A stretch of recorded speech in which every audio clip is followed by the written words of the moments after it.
Welcome back, dear comrades, to our series of close readings of Saito's Slow Down. Today we're reading the 7th chapter of the book, the one before last, boldly titled Degrowth Communism Will Save the World. So this is a chapter about how to bring degrowth communism. So far we just argued for the necessity to break from capitalism and transition to degrowth communism, but we never said, in concrete terms at least, what or how that transition is going to happen.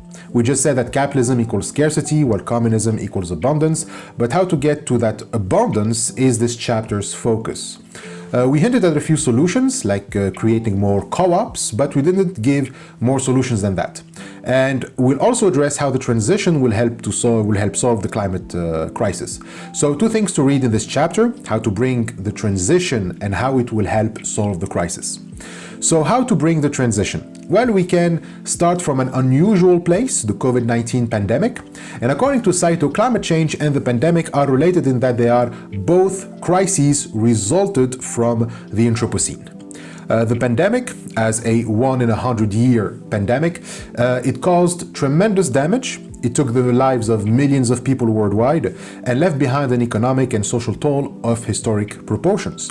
But as Saito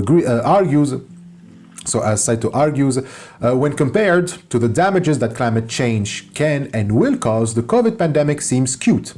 Those who will be affected by climate change, when they will look back at the pandemic, they will see it as just a blip, just a temporary setback.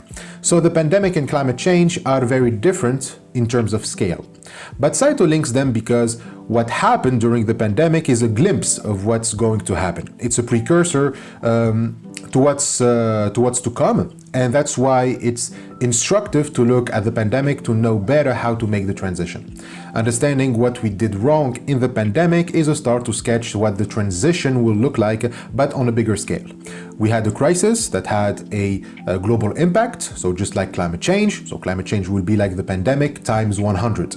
So we can see the pandemic as a simulation of climate change, one that we can learn from in order to avoid the real bigger threat coming ahead. What the pandemic can show us is a tangible manifestation of the contradictions lying at the heart of the Anthropocene and capitalism. Whereas climate change is more difficult to pin down as a single global disaster, the pandemic is precisely that. It's a single global disaster that we can pin down. So since it is, like climate change, also a product of capitalism and the Anthropocene, we can study it. So both the climate change and the pandemic have the same structural outline. Throughout the book, we argue that capitalism, since it seeks the infinite expansion of economic growth, and as such everything on the globe is subsumed to the logic of capital, of extracting resources to commodify them, we've seen that this is the primary cause of global environmental damage and therefore climate change. It's because capitalism pushes human activities into all aspects of the natural world and thereby making human activity a geological force, which reshapes the earth and its functioning.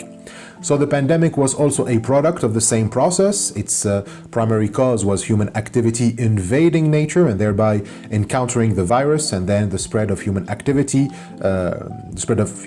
thus far made it easier for the virus to spread and so causing a pandemic. So tampering with the very structure of the natural world to extract value to satisfy the demands of the Imperial Mode of Living, that's the cause behind climate change and also the pandemic. As Saito says, capital has pushed as far as it can into the natural world to satisfy the ever-growing demands of the developed world, clearing forests to make room for large-scale agribusiness.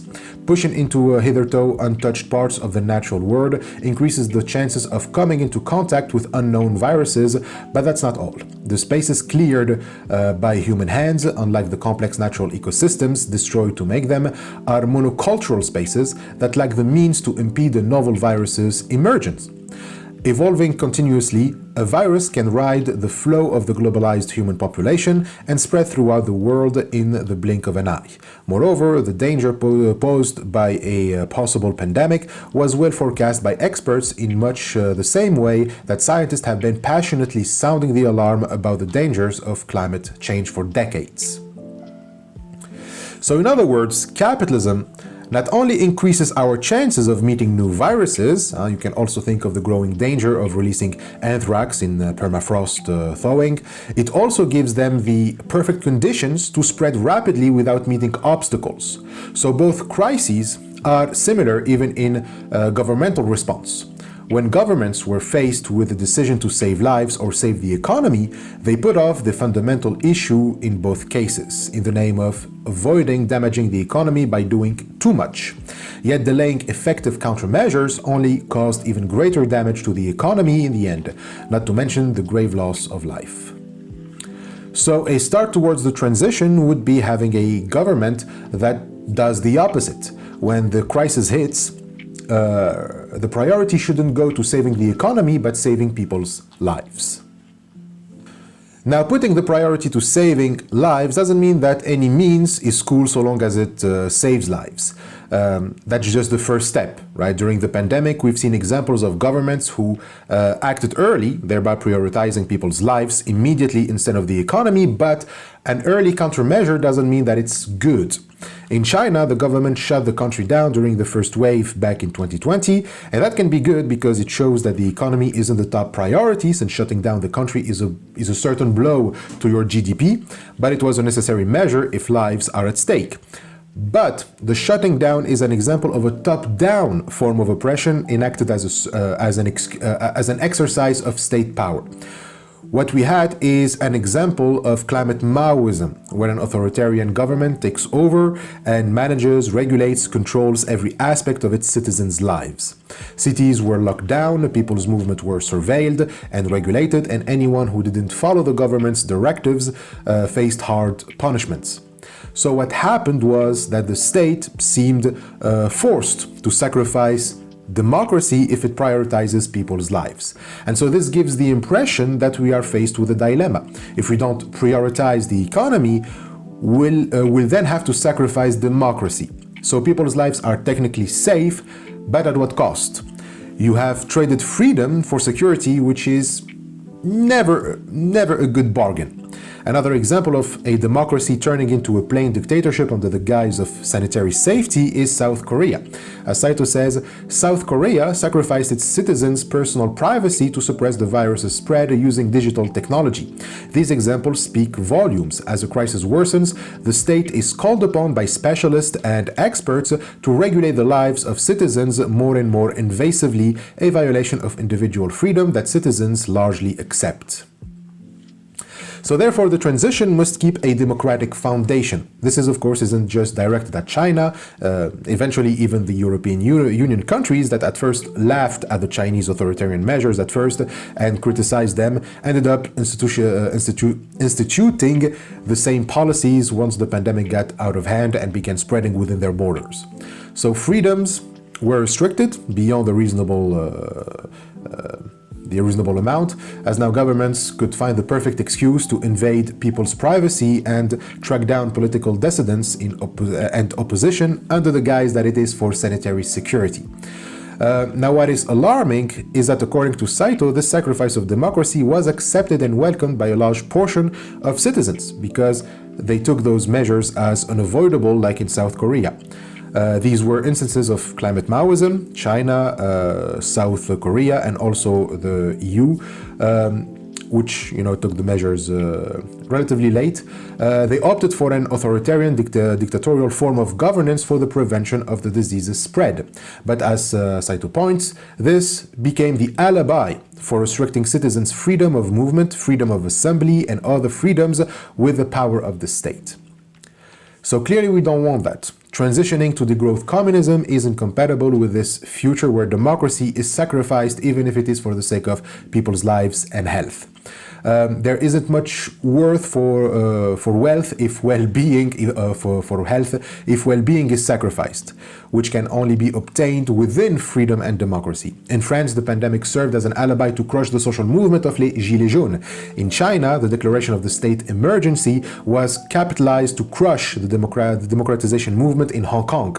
Other forms of excessive restraint on freedom can be seen in Hungary, in which the dissemination of information about COVID-19 deemed fake by the government could result in up to 5 years in jail. Now, clearly these measures don't really have the health of their citizens at heart, but were opportunities for governments to become more controlling and authoritarian. So it's good that they reacted quickly. It shows that to a certain extent they took the health of their citizens seriously, but they also used that as an excuse for further regulation and more state control. It can be argued that this is better than the alternative, in the US or in Brazil, where it was the economy that received 100% of the priority. Those were instances of climate fascism there, where you also have a strong authoritarian government, but it puts all of its resources for further economic growth and thereby increasing inequalities. Trump and Bolsonaro's authoritarian measures could be seen in replacing ministers and expert advisors who disagreed with them and in their discriminatory treatment of the poor and rich. So continuing on the path of further privatization and shock doctrine, they saw the pandemic as an opportunity for further deregulation of markets and privatization of healthcare and other public services. And as such, their philosophy is that even the common goods must be afforded by those who are rich enough to pay for them, to pay for their costly medical care, and who have jobs that allow them to self-isolate and work from home, safe from contracting the diseases. And as for the others, well, it's their responsibility. They should have worked harder or made better life decisions. Saito points to how even in PCR tests, the discrimination was absurd. The privileged received as many PCR tests as they needed, while socially vulnerable groups, such as the poor, many of whom are ethnic minorities, didn't have access to the test. All they could do is see this as a life lesson to be more careful with your health and take responsibility for it. And Bolsonaro even went further. Bolsonaro wanted to clear huge chunks of the Amazonian rainforest, which ecologically, that's just a disaster. But when he saw that the virus was spreading among the indigenous people opposing his plans to clear the rainforest, well, what did he do? Well, he opted for more deregulation so that the virus spreads even faster among them. Now, there is no evidence that this is deliberate, but the dude deliberately vetoed provisions in legislation that would have provided essential support to indigenous communities during the pandemic. Indigenous people in Brazil are particularly vulnerable to COVID-19 due to factors such as limited access to healthcare, remote living conditions, and pre-existing health disparities. But Bolsonaro undermined their access to clean water, to disinfectants, and guaranteed hospital beds when he knew that the virus was spreading among them. He also downplayed the severity of COVID-19, opposed social distancing measures, refused to wear masks, and spread misinformation about the virus, and lifted even more restrictions on logging in the area the indigenous communities were protesting, meaning the process of cutting down trees and transporting them for commercial use. And so this is all done for the sake of saving the economy, but honestly, how can anyone doubt that the dude deliberately took measures that he knew were accelerating the spread of a fatal disease to communities protesting his economic policies? I insist on this. Trump and Bolsonaro knew exactly what they were doing. They knew that people would die of the virus, and that's why that's what they wanted, actually. Those people were a liability for them and for their economic plans to get their rich friends even richer. So they had to go one way or another.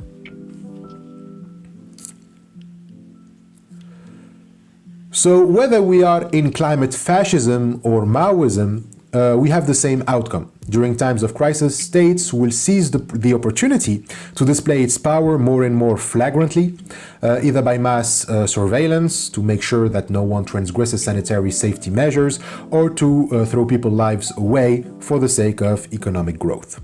Both are authoritarian and totalitarian forms of regimes, and they can be boiled down to dependence on the state. For the state to become authoritarian during times of crisis, it's because we have become too dependent on it. And no, we're not talking about healthcare here, like the libertarians obsess about. Both of these regimes that come from the dependence on the state, according to Saito, stem from the same origins: the commodification of social relations. This is how it starts. Commodification of social relations leads to dependence on the state, which leads to climate fascism or climate Maoism. Now, the commodification of social relations dates to the early days of capitalism, but it is since the 1980s under neoliberalism that it took alarming proportions. Again, this is not to say that we can go back to pre-neoliberal capitalism. We already stressed that neoliberalism is the logical and necessary development of capitalism, and thus it is capitalism itself that must be abolished. So what is the commodification of social relations? Well, to put it simply, it's the situation whereby exchanges based on mutual aid are replaced by exchanges of money and goods. As we become accustomed to the situation, our ability to help each other, even the very impulse to do so, is uprooted. This means that when a crisis arises, we turn to the state rather than our neighbors for help. As the crisis deepens, we lose our ability to imagine how to rebuild our lives without increasingly invasive state intervention. So, let's unpack this. Social relations are obviously founded on the practice of exchanging things. We build relations because, well, we need things from each other. But those exchange relations have different modalities. We can exchange things because we want to help or aid each other. This is an exchange based on mutual aid. People come together so that they provide for one another. We work together to satisfy all of our needs collectively. This is the kind of exchange that can sustain a society and also sustain the environment from which it performs the exchange. But if those social relations occur through exchanges that have other purposes than mutual aid, things become problematic. Saito said that we move from an exchange based on mutual aid to an exchange of money and commodity, which implies that what was exchanged for mutual aid isn't money or commodities. The object of exchange, when it is based on mutual aid, seems to be not money or commodity, rather the object is use value. We exchange things that are useful for satisfying our needs, including all kinds of needs, physical, but also cognitive, emotional, artistic needs, etc. However, when the point of the social interaction or relation isn't to exchange use value, then it is no longer about mutual aid. Here we just exchange value as such, or what Marx calls exchange value, that's a commodity. The point of the social relation now is to exchange commodities, which means that there is no social relation actually. Exchanging use value strengthens bonds between people. What we exchange has a utility, a purpose beyond itself, making our lives better.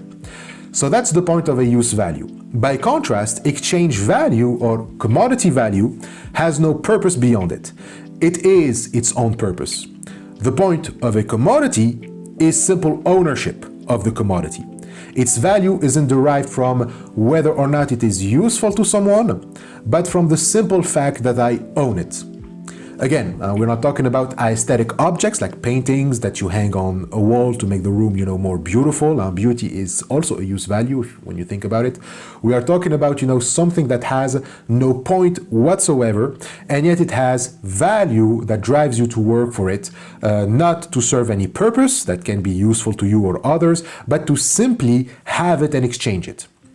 So, since a commodity doesn't serve any purpose outside itself, beyond the fact of simply owning it, it fosters no social relation. On the contrary, it negates social relations. They themselves become a commodity too, the social relations. They become a commodity too. The purpose of social relations become the exchange of commodities. In mutual aid, the exchange isn't an end in itself. We make relations to exchange things, to foster more relations. The point is to make society in mutual aid. In commodity exchange, the point of society is just to exchange that commodity. We make relations just to exchange commodities. In other words, we don't really give a fuck about one another. The social relation becomes the means and the commodity exchange becomes the end, when logically it should be the other way around. And so this is basically when you don't want to have a relation with someone else, only when you know you can exchange money or a commodity from that relation. The most obvious example is in therapy or healthcare. It's the perfect example of when someone has a skill that can satisfy someone else's need, but that skill is primarily used to be exchanged for money. I will help you, I will use my skill to make your life better, but if and only if you pay me for it. In the context of mutual aid, no one must be afraid that if they don't get paid, they won't be able to satisfy their needs. Mutual aid societies are societies in which no one has to be paid in money in order to have a good life. I can help you for free because I know that my needs are guaranteed to be satisfied one way or another. If you who gets the service of my skills cannot satisfy my needs, it's fine, because as a society we have already provided for each other the necessities of life. I still have electricity, I still have food in my fridge, I still have water, I still have my clothes, my phone, a roof over my head, Wi-Fi, etc. So exchange of use value allows us to make relations without worrying about all the other stuff, and thereby we develop better and stronger bonds. In commodity exchange, that bond doesn't exist, since everyone simply treats others as a resource from which to extract as much value as possible. Since the social relation becomes the means to exchange the commodity, the social relation too is subsumed by the logic of commodity, and thereby even the relation itself becomes a commodity. We start valuating each other like we value commodities. I value my friendship with X because I get to say that I am X's friend. This is how people who crave popularity value, for example, this is how they value their friendship. Rich people, or the prestige seekers, it's the fact that they are friends with Taylor Swift, for example, that is the point of the relation. On Facebook, the point is just having many friends. So you start to select your relations on the same basis as commodity exchange. Being friends with this person will give me more prestige, even though I have no use for the friendship. We're not helping each other, we're not contributing to anything substantial whatsoever, so there is no social relation. This is where the dependence on the state comes in. Having eroded our social bonds and connections, replacing them with money and commodity, then obviously we can no longer rely on one another. We have ruled out mutual aid. We cannot turn to our neighbors for help, because why should they help? There's no commodity exchange in helping, right? If I cannot buy their services, why would they help? So the only agent left to turn to that can help when I need is the state. The state becomes the magic solution to every problem in our existence. Whenever something goes wrong, we expect the state, the politicians, and their experts to find the solutions for us. However, help can only come from social relations. Help is a human helping humans. The state, even though it's people that governs it, people who govern it, they are not your peers, they are not your equals. You cannot argue with them on an equal footing. They are by definition not people you can have a social relation with. At best you can only have a parasocial relation with them. So parasocial, it's a kind of one-sided psychological bond that a person develops with mostly a media figure like a celebrity, an influencer, a fictional character, a streamer, etc. So the audience member feels like they know or have a personal connection with the figure, even though the figure doesn't know them back.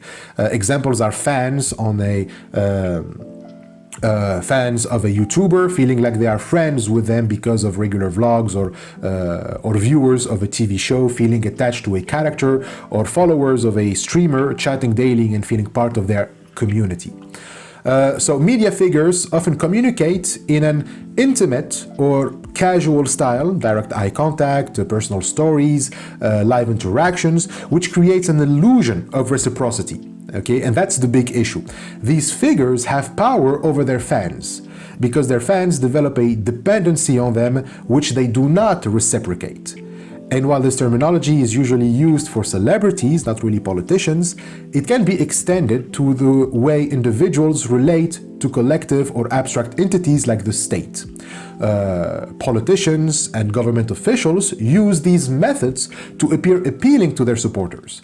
In the end, not having a genuine social relation with the entity or people that you rely on is very dangerous. And that's why Saito urges us not to turn to the state for a solution to climate change. Because states are an abstract entity whose officials don't have a social relation with the people that they supposedly represent. So the power imbalance is going to be so wide, which also means that our interest with the state will diverge, and therefore the state will use us for its own interests first. It will reproduce the same kind of asocial relation we find in commodity exchange, and it will use it with brutal force because, of course, people won't like that. That's why, we need to be very careful about demanding state intervention. Climate fascism is a clear example. The state selects which people are worthy of its help. The poor, the marginalized, those who cannot afford the bare necessities of life, they will get crushed. And climate Maoism will simply use brutal top-down measures, reducing your freedom to a pulp, and this cannot be considered a social relationship. And like we said, it's not, in climate Maoism, it's not because the state has your best interest in mind, but it uses it as an alibi to crush dissidents and to crush social movements that oppose it. So this cannot be considered a social relationship. What kind of relationship is it when you are completely at the mercy of a higher power that reduces your range of possibilities this much? And Saito tells us that the more the crisis worsens, the more powerless we become, and therefore the more reliant we become on the state. As temperatures keep rising, more people will find themselves with nothing. They'll apply all means necessary to save themselves. And as such, more people will be demanding more state intervention to protect them from an escalating violence that is on the fringes of a global civil war. So the higher the stakes, the higher the demand for heavy-handed intervention. People ask from the state to save them using all means necessary, even if it means genociding entire populations or taking away all sorts of freedom.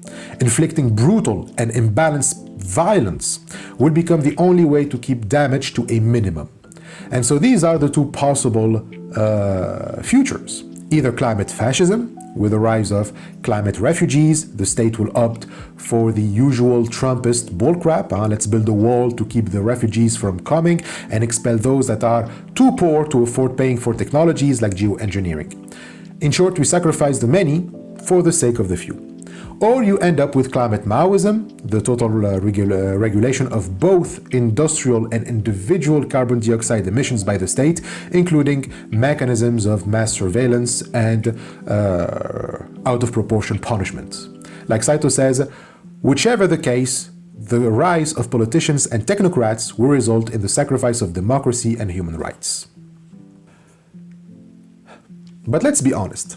Not only states, when facing a crisis, are a disaster for human rights and chances for having a fulfilling life, which again is the point of combating the climate change, but it's also counterproductive because there is no way this form of authoritarianism will stop going for more economic growth. This is the next point of Saito's argument, that when facing a crisis, states cease to function. You might have gotten the impression that despite these major setbacks in terms of human rights and freedoms, state intervention, for Maoism at least, is still efficient. Yes, we lost our freedoms and democratic institutions, but at least now everybody respects climate regulations. There's the assumption that authoritarian governments are functional and effective. But in reality, states won't be able to handle it once the crisis gets worse to the point where they have to intervene this much. So before the tipping point, they cannot intervene because they will fuck up everything in terms of rights and freedoms. And after the tipping point, they are completely useless. Already with the COVID pandemic, which again is a small, tiny glimpse of the climate crisis at its worst. In the face of healthcare collapse and economic chaos, states, well, they show their powerlessness. Even China had to eventually prioritize economic growth and stability. What's actually likely to happen is that both models, fascism or Maoism, will degenerate into barbarism because all states cease to function. They all get overwhelmed by such a crisis. If the COVID-19 pandemic already destabilized states to the point where they were on the brink of a social war or a civil war, they won't be able to handle climate change. The imperial mode of living has made us so vulnerable that we will not survive the crisis even in terms of resources of simple masks and hand sanitizers. We remember the shortages that we experienced in both the global north and the global south. The shortages in the north were the result of the pervasive outsourcing of production in the name of realizing the cheapest possible version of a lifestyle based on instant gratification. Much of the production of personal protective equipment, such as masks, gloves, and respirators, was concentrated in few countries like China, Malaysia, and India. But when the pandemic struck, supply chains broke down. Export bans, factory shutdowns, and surging local demand in producer countries made it difficult for import-dependent countries in Europe and North America to get supplies. Doctors had to reuse masks, they had to improvise with scarves or plastic face shields, and also rationed sanitizers. Panic buying and hoarding worsened the problem. Even outside hospitals, ordinary people couldn't find masks or sanitizers on store shelves. The Global South also experienced serious shortages, often even more severe and long-lasting than those in the Global North. Since main suppliers were in Asian countries, when the pandemic hit, those countries tried to keep as much as they can for themselves, while the Global North was doing the same. The North began outbidding and stockpiling, and so access shrank further. Not to mention that wealthy countries use their resources to secure contracts, sometimes buying up entire shipments, leaving poorer countries behind, which also caused the cost of masks and sanitizers to rise several-fold, making them unaffordable for many households in the South. And so this means that the usual quantity that normally would have been exported to most southern countries, mostly in Africa and Latin America, decreased a lot. And at the same time, southern countries, since many lacked proper equipment and infrastructure, they were quickly overwhelmed by the spread of the virus. And thereby the shortages caused faster spread, which increased the shortages, trapping them in a vicious cycle. And so facing these problems, states were on the brink of collapse. A very famous example is the US. In the case of the US, Saito gives the example of the extreme far-right militia known as the Bungalow Movement. It is an anti-government extremist movement that emerged around 2019 with great hostility towards government authority and the police. Their main philosophy is that an imminent civil war is going to happen soon and you have to be prepared for it. The term Bungalow it became, popular in fringe online spaces, especially 4chan, by late 2018, as shorthand for this anticipated second US Civil War. So users online began imagining various kinds of future conflicts over gun confiscation, liberal versus conservative clashes, or even race wars. So the concept of the Bungalow spread broadly across online communities of gun rights activists, libertarians, militia supporters, anarcho-capitalists, and white supremacists. I will go back to the race issue, but these are the core beliefs. It's minimalist government philosophies like libertarianism, anarcho-capitalism, voluntarism, minarchism, and an obsession with the right to bear arms and firearms especially. And so Saito gives an article from adl.org. If you want to read more about the movements, here's the gist of it. It doesn't really have a formal doctrine. Instead, it shares a cluster of recurring themes centered on the coming Bungalow, the Civil War event. And so its main target is, like I said, the government and the police. It's broadly anti-government, anti-state, and anti-police, though members disagree about whether elected leaders or rank-and-file police are the primary enemy. Some argue politicians are the problem, others insist that it is the police who enforce laws that are the true enemy. Violence is widely normalized and often celebrated in these movements. I mean, if you are preparing for a hypothetical civil war, your means won't be peaceful, of course. So many Bengaluers express support for violent overthrow or punishment of perceived enemies, politicians, the police, but also leftists. So as you can guess, conspiracy theories are rampant in these circles, and yes, quite often these conspiracies target the left with an emphasis on pedophilia accusation. There's, the Pizzagate conspiracy that was popular on 4chan. It's a 2016 theory, it's a conspiracy theory. It's a conspiracy that claimed that a pedophile sex slave, ring connected to prominent Democrats was being operated from a Washington, D.C. pizza parlor. Now you may know this conspiracy from the QAnon movement, which is another far-right extremist movement resembling the Bengaluru movement, and they developed this conspiracy even more. But although they are similar, both movements don't have a connection, mainly because QAnon supports Trump, while the Bengaluru doesn't support any politicians, and they are, explicitly against endorsing any politician. Although a few members did support Trump. So Bengaluru spaces show an intense fixation on punishing pedophiles, often with explicit calls for extrajudicial violence. Like if you know a pedophile, you go ahead and shoot them. So they are calling for murder and operating outside the law. And lastly, this follows from their obsession with pedophilia. They have an obsessive hate towards the left, since they believe that the left is basically a child sex trafficking business, and also since government interventions, in the US at least, are often carried by left-leaning policies, and therefore, the left is also the enemy, the state and the police, and all of these are leftist institutions, according to these extremists. But this may be the case for most members in the movement. We do find, however, some spaces of a minority of participants who identify with left-leaning or libertarian views, like, for example, left anarchism. There are even small left-oriented Bengaluru meme groups. And fun fact, one of them, Benjamin Ryan Teeter, I think that's how it is pronounced, he was arrested and charged with attempts to provide material supports to Hamas, the Palestinian organization fighting Zionist occupation. So you have even pro-Palestinians among them. And so this brings us to white supremacy. Now, while some supremacists use the term or try to join the movement, most did not, and many who joined were exposed and rejected by the movement. Officially, the movement even claims that it is not racist or doesn't affiliate with white supremacists, and even claims to be anti-racist as they joined the BLM movement, since they both express hostility towards the police.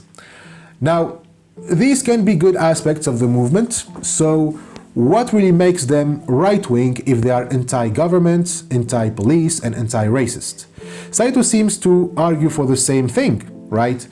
Well, first, Saito isn't anti-government, and he isn't advocating for violence, and we'll talk about that more in the conclusion.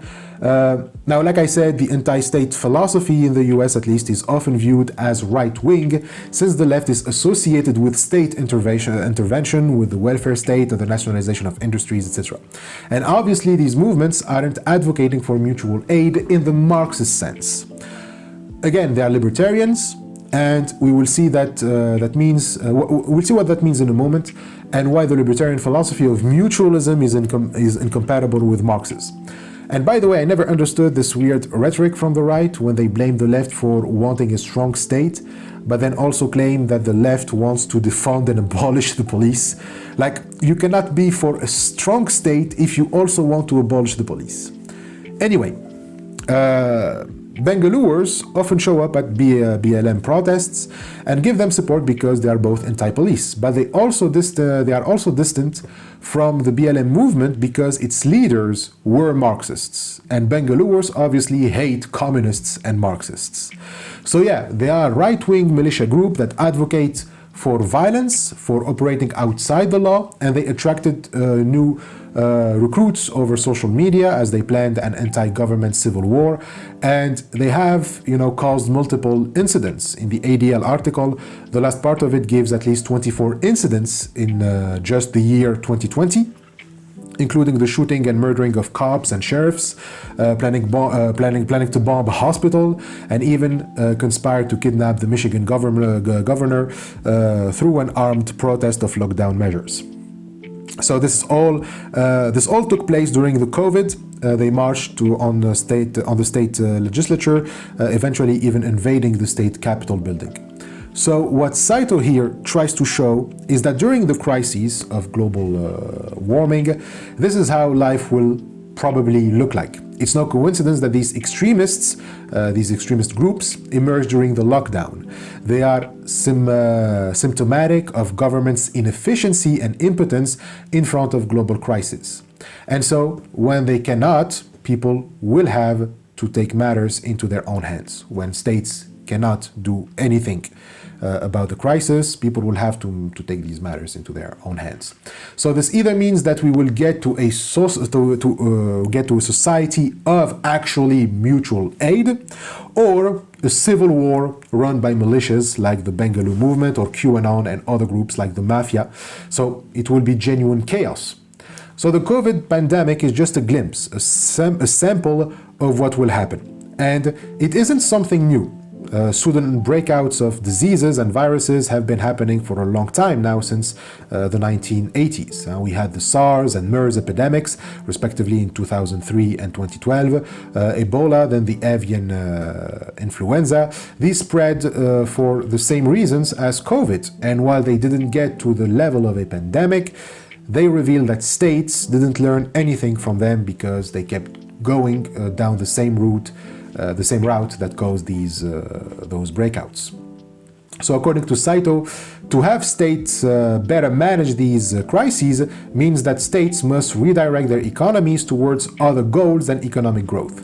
And this means that funding science and research shouldn't be decided by the market. If what you want to prioritize regarding science is what aligns with market demands, then your medicine will also be oriented towards that goal. So a virus breakout hits you eventually. Now you should realize that the reason why you weren't prepared is because you didn't invest enough in the development of antibiotics and antiviral medications.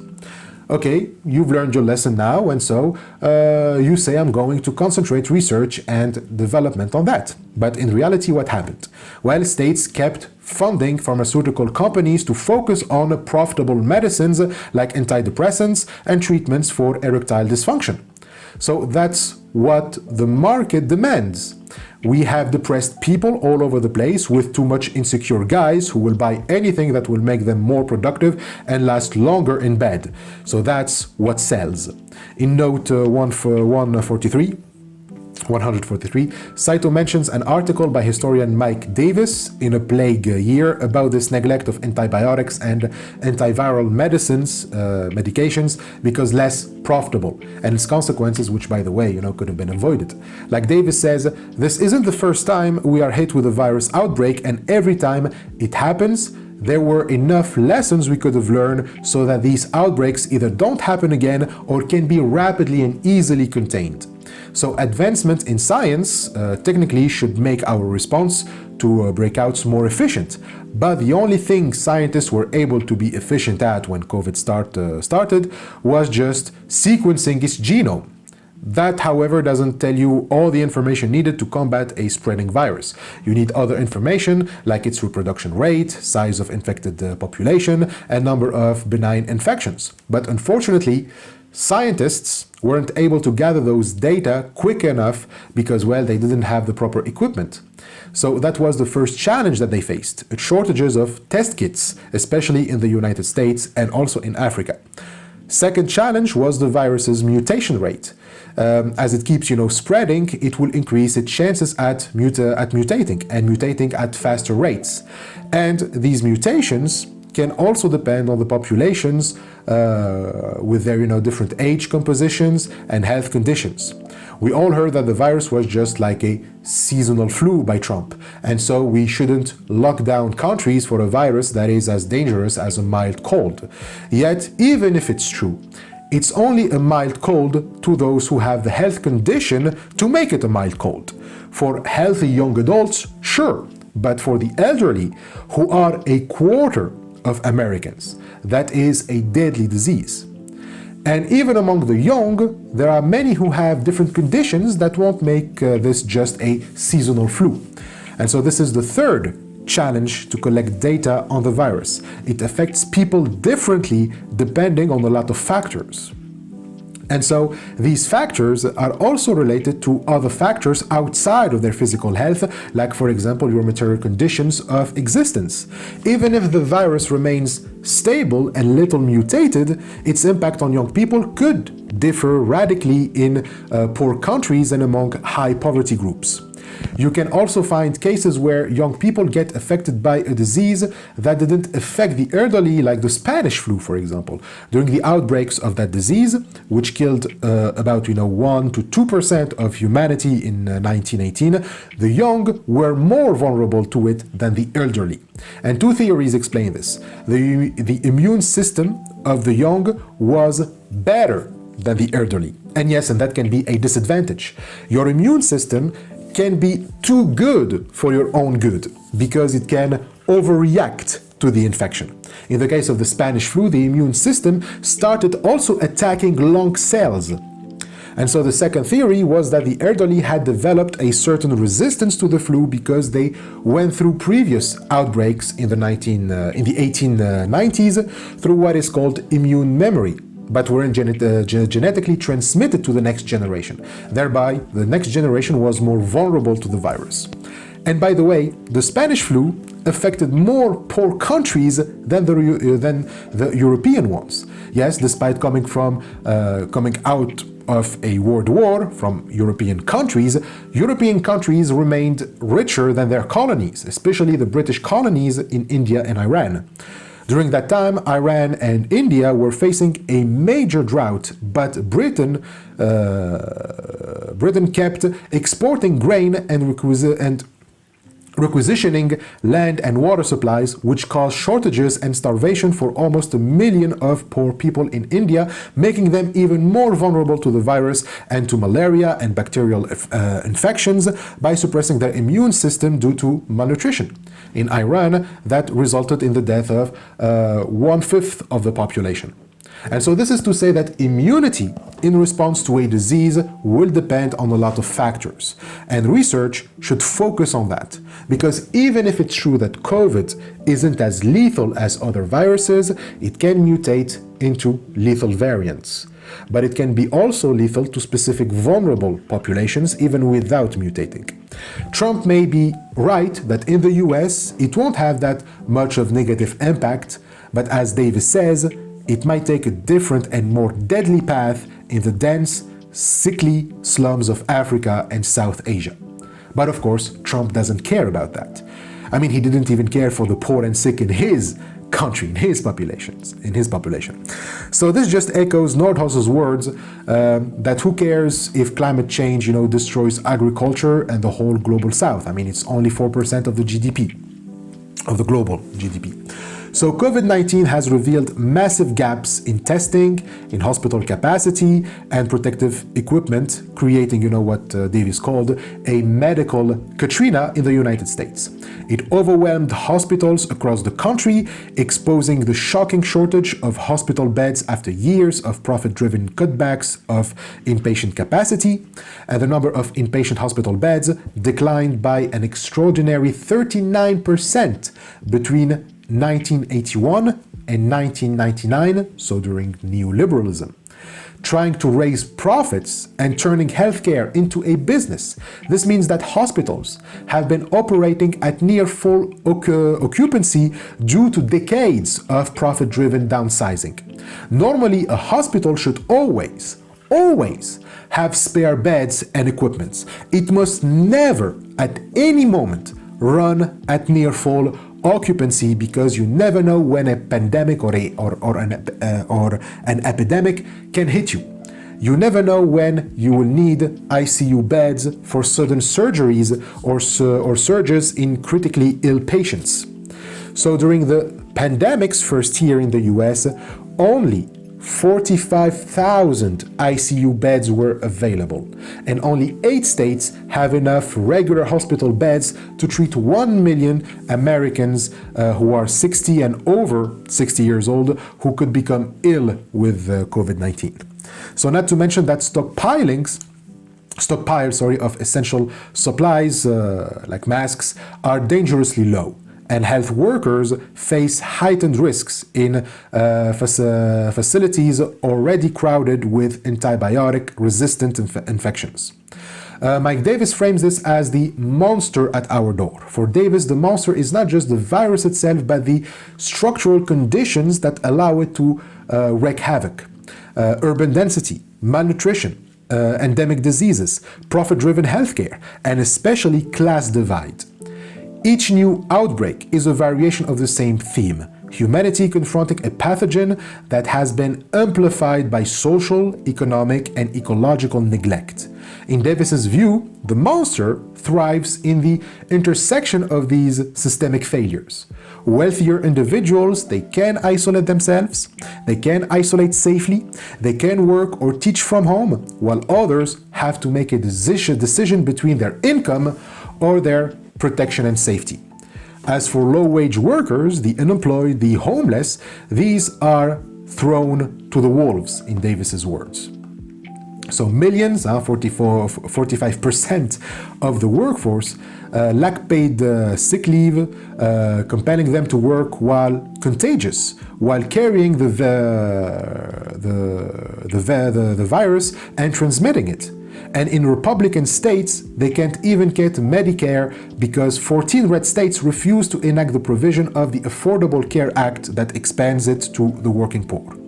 And so, as for the private sector, private nursing homes, where 2.5 million of old people are thrown because people believed that the private sector will take care of them better than in public nursing homes, well, these are driven by profit imperatives. And during a crisis like this, which specifically targets the people that they are supposed to look after, what do you think they'll do, these private nursing homes? Do you think that they'll spend more money and hire more staff and provide them with proper training? Well, no. Those nursing homes find out that it is cheaper to pay fines for sanitary violations than to hire additional staff and pay for their training. Plus, the understaffed nurses work multiple jobs, usually at multiple nursing homes, thus spreading the virus even faster and turning the homes into epicenters of transmission. In all of this, left-wing personalities like Bernie Sanders and others, they started advocating for universal coverage, but Davis says that is not enough, because it's not just that we don't have universal coverage that led to this situation. It's because we refused again and again to learn about how and why diseases spread.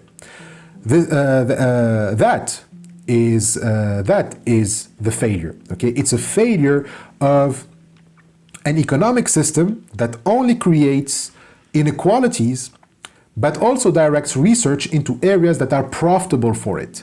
Scientists and researchers lacked precious data on the virus because funds weren't enough, because of the failure to prioritize pandemic preparedness. And so there's a lack of funding in the research and development of new antibiotics and antiviral medications because big pharma's abdication of it. Davis says that the 18 largest pharmaceutical companies, 15 have totally abandoned the field. Only 3 pharmaceutical companies give a shit about hospital infections, emergent diseases, and tropical killers. The 15 others, they are interested in heart medicine, addictive tranquilizers, and treatments for soft dick, because these are profit leaders. Vaccines, on the other hand, not so much. Now sure, heart disease, heart medicine, that sounds more serious than blue pills and antidepressants, but they serve the same purpose. They are medicine that makes you cope with the very system that produces our heart diseases, our depressions, our anxiety, and our insecurities. They are more like painkillers. They just, numb you to the pressure of the economic system so that you keep functioning in it. It's the classic case of treating the symptoms instead of the disease, which is, the worst strategy in medicine. I mean, what's the consequence of choosing to put research resources in Viagra pills instead of antiviral medication? When we don't want to eradicate diseases because it's not profitable. When we can, get what Davis calls the antibiotic revolution, but instead we prefer throwing back medical research and progress to the Dark Ages. Only 3 companies work on antibiotics and antiviral medicine.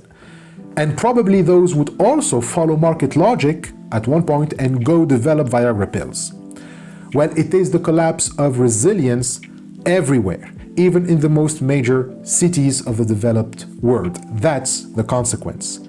New infections will show up, and why not all diseases will make a comeback and hospitals will become charnel houses. Yep, Davis is predicating another apocalyptic future unless we make access to lifeline medicines, including vaccines, antibiotics, and antivirals, should be a human right, universally available at no cost. And so this will need, as he says, an international public health infrastructure because this doesn't concern just the US. At the end of the article, he even warns against national solutions, the American firstism, as he calls it, like Americans first and then we will see for the rest. So this will not work since it is the nationalist framework that also caused the spread of the COVID in the first place, with every country trying to secure vaccines to only itself. So, since obviously capitalist globalization cannot give us this international infrastructure because that is against its very nature, we can turn to the state for that. The state can be the lever here to force companies to accept that the survival of the poor must at all times be accounted as a higher priority than the profits of big pharma. But we've seen how inefficient states can be.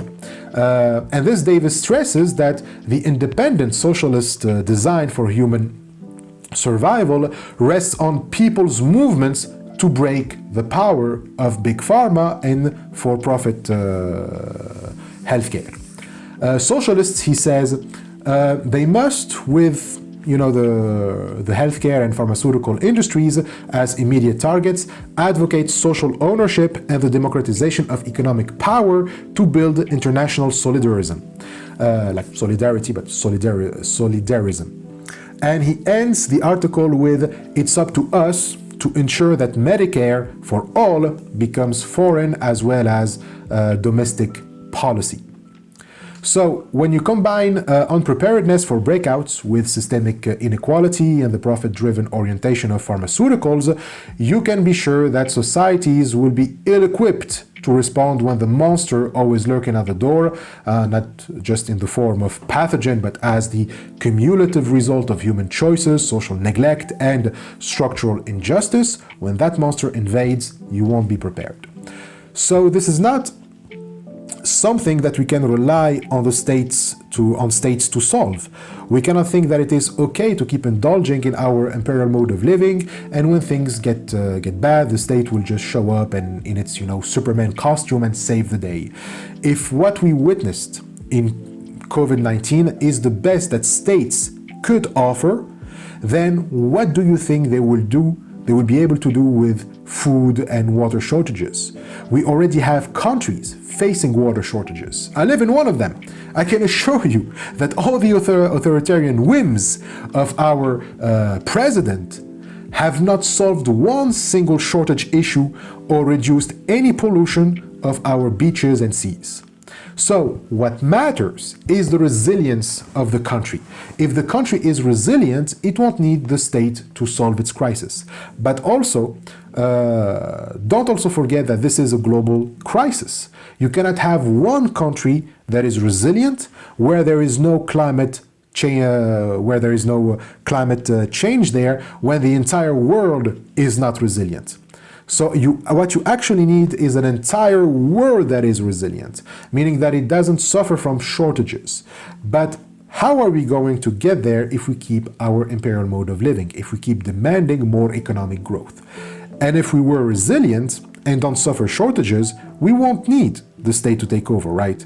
So for the state to intervene, it means that we must be in shortages. But then we are not resilient. If food self-sufficiency rates are low, then resilience is weak. What can the state do then? A weak resilience means that in times of shortages, we'll all descend into panic, and soon enough, we'll be in barbarism.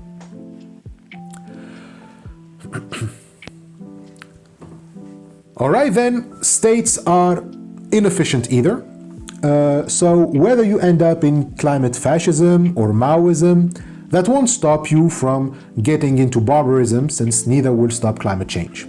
Strong state power is therefore not really an option. A deregulated capitalism will lead us to fascism, which means that the state will claim that there is no going back now. All it can do is maintain the imperial mode of living for as much people as it could before its ultimate collapse. And for a state to be strong enough as to govern the entire world by an iron fist, for a state, to be able to dominate all other states, the crisis would have gotten so bad by then that what's the point anymore? Both of these scenarios hint at barbarism. They will lead to barbarism. So don't count on the state to find a solution. The solution must occur on a fundamental level. It must occur in the reason why we ended up relying on the state to begin with, that is the commodification of social relations. In other words, all of this mess is in the opposition between value and use value as identified by Marx. Saito here gives a clear example of what we said already. When we move from exchanging use value to commodity, in the, for example, case of using vaccines and Viagra pills. When we say that common sense normally tells us that it is vaccines that need to get the priority, especially during times of a pandemic, for obvious reasons. It has the ability to cure ailments. So vaccines have the ability to cure ailments. So this ability makes it very useful to people, and therefore it has use value in its ability. And this is crucial. Use value resides in the ability of a thing to satisfy a need. But when we talk about a commodity, what makes it valuable doesn't reside in any of its abilities. And this is the difference between use value and value as such. The former resides in the thing's ability to satisfy a need.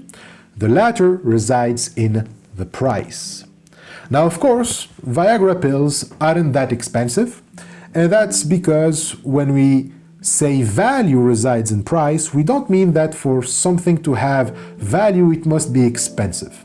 Of course, the higher the price, the higher the value, but value isn't just confined to high prices, but to any price.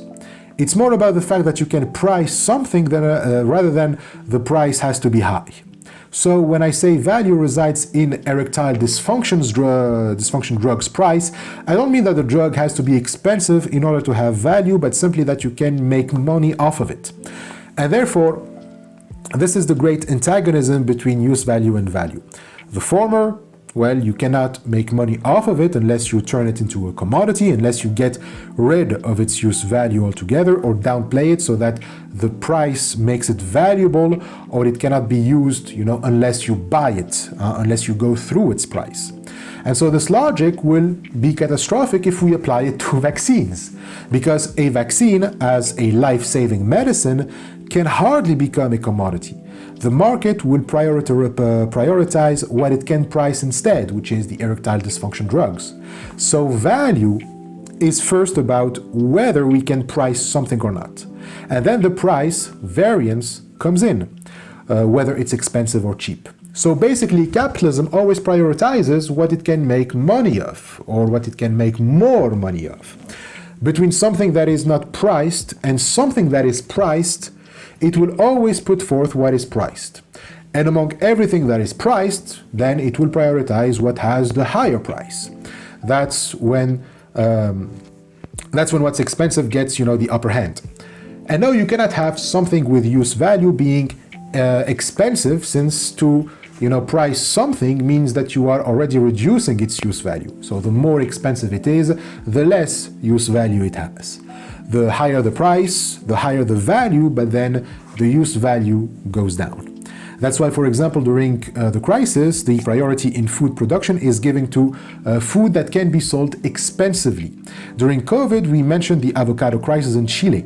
Normally, during lockdown, you should prioritize producing food for people to consume. But Chile preferred producing avocados because they are sold at a higher price, since they are exported to promote the healthy lifestyle in northern countries. That's the kind of food that will make more money, so it's the type of food that I will produce.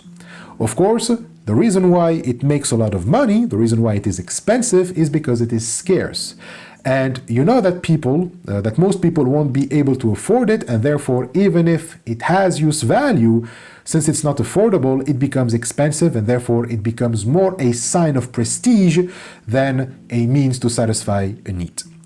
In the case of the pandemic, the use value of medicine resides in its ability to cure ailments, while the value resides in the price that can be charged for the medicine as a commodity. Between vaccines and erectile dysfunction drugs, the life-saving nature of vaccines makes them more useful. But capitalism prioritizes the ability to make money over saving lives. This makes medicines that will sell even at high prices more valuable than life-saving treatments. Food is also looked at this way.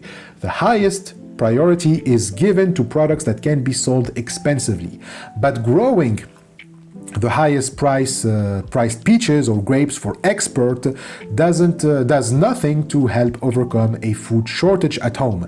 Capitalism's prioritization of a commodity's value, even to the detriment of its use value, has created situations like this already all over the world. This is why we must break away from capitalism and transition to a society that prioritizes use value again. And so there it is clear, to avoid dependence on the state, we need to stop prioritizing value and instead give priority to use value. And so this means a break from capitalism. So how to bring about degrowth communism? What will, the transition look like? Well, first is a transition to a society that prioritizes use value first. You have here that figure of the four futures: climate fascism, barbarism, climate Maoism, and degrowth communism. Degrowth communism was that future X from chapter 3, the chapter on degrowth capitalism. And to get to this future, we go back at prioritizing use value. I say go back because we used to do that. We used to do this back in the commons. So this is a return of the commons, but on a higher level. We already explained this through the late writings of Marx. So, 4 futures, but actually, you can say that there are only 2 futures, because here you have 2 possible futures with strong government power, either fascism or climate fascism or climate Maoism, depending on how close you are to equality. But these 2 futures, like we said, will inevitably descend into barbarism. Eventually the state will collapse because there is no way it can handle, a global crisis of this magnitude, and so it will collapse. And therefore our 2 choices are actually between barbarism and communism. So communism or barbarism, what does it mean? Why communism? Community self-governance and mutual aid are necessary to avoid a barbaric future ruled by far-right militias, radical groups like neo-Nazis, and organized crime syndicates like the mafia. We must create democratic means to attain and distribute the essentials for living amongst ourselves, which is why now, during a time of relative peace, we must start to nurture modes of autonomy and mutual aid to prepare for the coming crisis crisis. One thing we learned during the COVID-19 pandemic was that we simply cannot rely on governments to provide this kind of help. So this is our choice. On the one hand, we have nurturing modes of autonomy and mutual aid. This is the real only one solution to climate change. Returning to use value and to actual social relation is what will prepare us, for the upcoming crisis. And as long as people don't create democratic means to attain and distribute the essentials for living amongst each other and for one another, only barbarism awaits, which is, the other choice. We'll end up in a barbaric future ruled by either far-right militias, like radical, groups like neo-Nazis, and organized crime syndicates like the mafia. So everyone is fighting over the scarce resources, and it's all might makes right here. The only viable alternative then, where we have, a sustainable economy and freedom and, rights, is community self-governance and mutual aid. But this has to come from us, not from governments, since they cannot provide this kind of help. Governments can only bring about two policies. Either they don't dare turning away from excessive market fundamentalism, and in that case it is climate fascism, or they go for big government interventions into the marketplace, so climate Maoism. Climate Maoism is just, the end of green Keynesianism. It starts with large-scale fiscal stimulation plans that entail governments to pour capital into major industries attempting to go for decoupling, but as we've seen, these measures cannot reduce carbon dioxide emissions or keep the climate crisis from occurring. So the crisis will only worsen, demanding, more state intervention on the one hand, while growing dissatisfaction from the population that sees its conditions deteriorate, and it puts even more pressure on the government. Thus, the government ends up repressing that population and thereby becoming officially an authoritarian and totalitarian state. And even if it opts for degrowth, since everything is between the hands of the state, so the primary source of energy will be a locking technology. However, managing a locking technology automatically pushes you towards growth. So it's going to be a degrowth capitalism at best. And this again will amount to nothing more but another attempt to render Northern European-style welfare states sustainable, which is simply impossible and contradictory. We already explained this in the previous chapters, so all of this is to say that neither solutions that involve strong government control, neither is efficient when it comes to a crisis that, as Saito says, a crisis massive enough to shake the foundations of society itself. Inadequate health measures end up having no long-term effect on ongoing chronic emergencies. The fact is, social democracy in its present form has no real way to counteract the rise of right-wing populism. We need to move away from the argument of centrist leftism. We must say it plainly: communism or barbarism. This is the only choice left. It's obvious we must choose communism. We must overcome our reflex to rely on experts and the state and proceed down the path to self-governance and mutual aid. But of course, that's not going to happen overnight. Fostering this kind of governance and learning mutual aid, breaking away from capitalist logic, that takes time. Time that we are already running out from. Or running out of. So, many people can be skeptical at this point.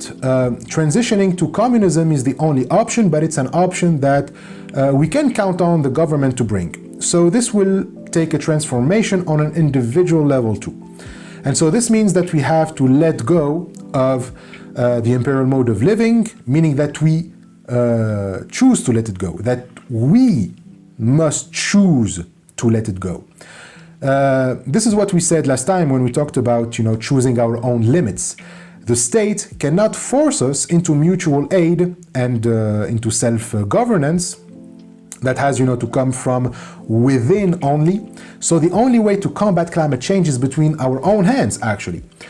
For a long time, even on the left, people just put faith in the government that it will, pass the right regulation and policy on capitalism so that we can keep our current lifestyle without, worrying about the planet. Politicians, economists, and other experts were, reassuring us that we don't have to change, anything in our lifestyle. We can still consume and produce, like we used to. All we have to do is trust them, hand power to them, and let them, handle everything. They will eventually make capitalism work and limit its access, its success. So the inequality gap is growing, for example. There are too many, emissions. Well, don't worry, we have a tax for it. And this was, the rationale for many intellectuals on the liberal left, among them Thomas Piketty, the superstar French economist, author, and the bestseller of Capital in the 21st century. The book is quite dense, but Piketty's thesis is simple. It shows how the inequality gap is getting wider, and to solve it, he suggests introducing a progressive taxation, which is another classic compromise with capitalism. If you remember, we've already seen criticism of this kind of thinking with Zizek when he criticized Stiglitz. So Stiglitz was criticizing this phony version of capitalism and urging governments to intervene for a return to the 1970s style capitalism. But we've shown that it is completely wrong, and as Zizek says, it is utopianism to think that you can tame capitalism, or that there is a version of it that is not phony. We have already been through Zizek's critique of Piketty in the 3rd chapter, Shooting Down Degrowth Capitalism.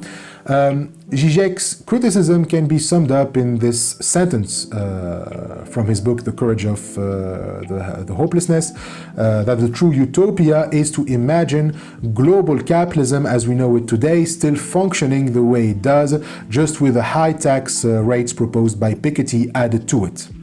So that's Piketty's solution.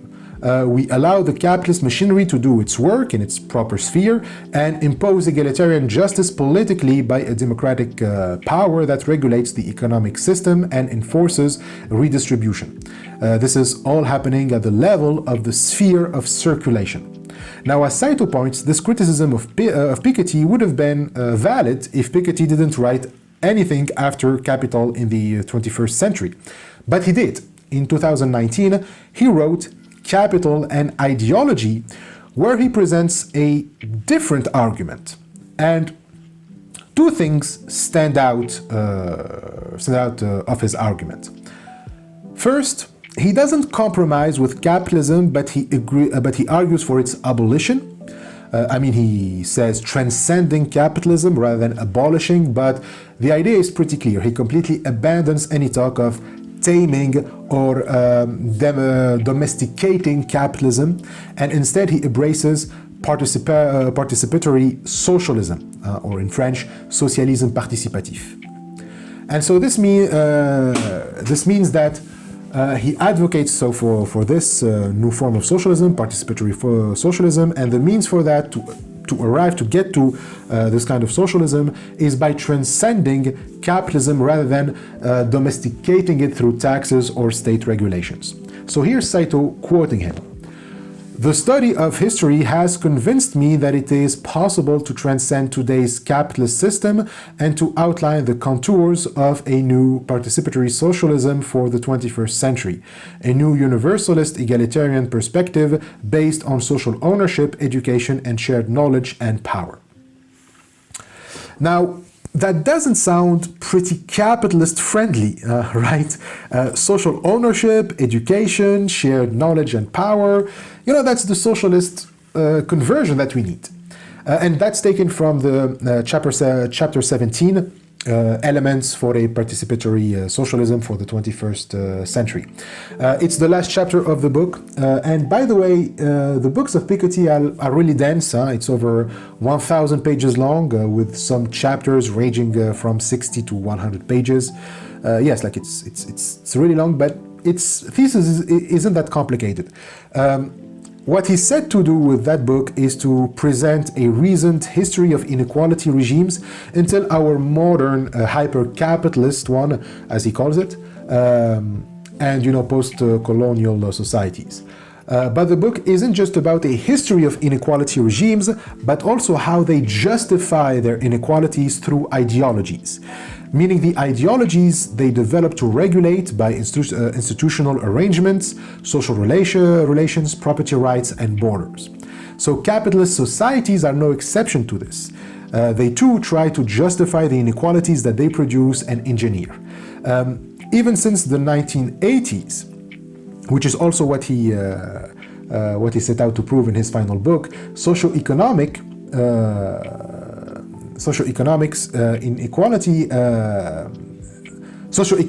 inequality has been rising. And so the conservative revolution, as he calls it, of the 1980s, the collapse of the Soviet Union, of Soviet communism, and the development of neo-proprietarian ideology and neoliberalism, it vastly increased the concentration of income and wealth in the first 2 decades of the 21st century. The consequence of such concentration is creating social tensions almost everywhere, and these tensions, not just between those who possess capital and those who don't, but also between the people who don't possess capital. These tensions distract us from demanding constructive egalitarian and a universal political outlet against nationalist identity cleavages. In other words, we see a rise of fascism and barbarism in the United States, in Europe, but also in India, in Brazil, in China, in the Middle East. And it's like, people have moved from visions of working together within, socialist frameworks based on cooperation to everyone fends for themselves.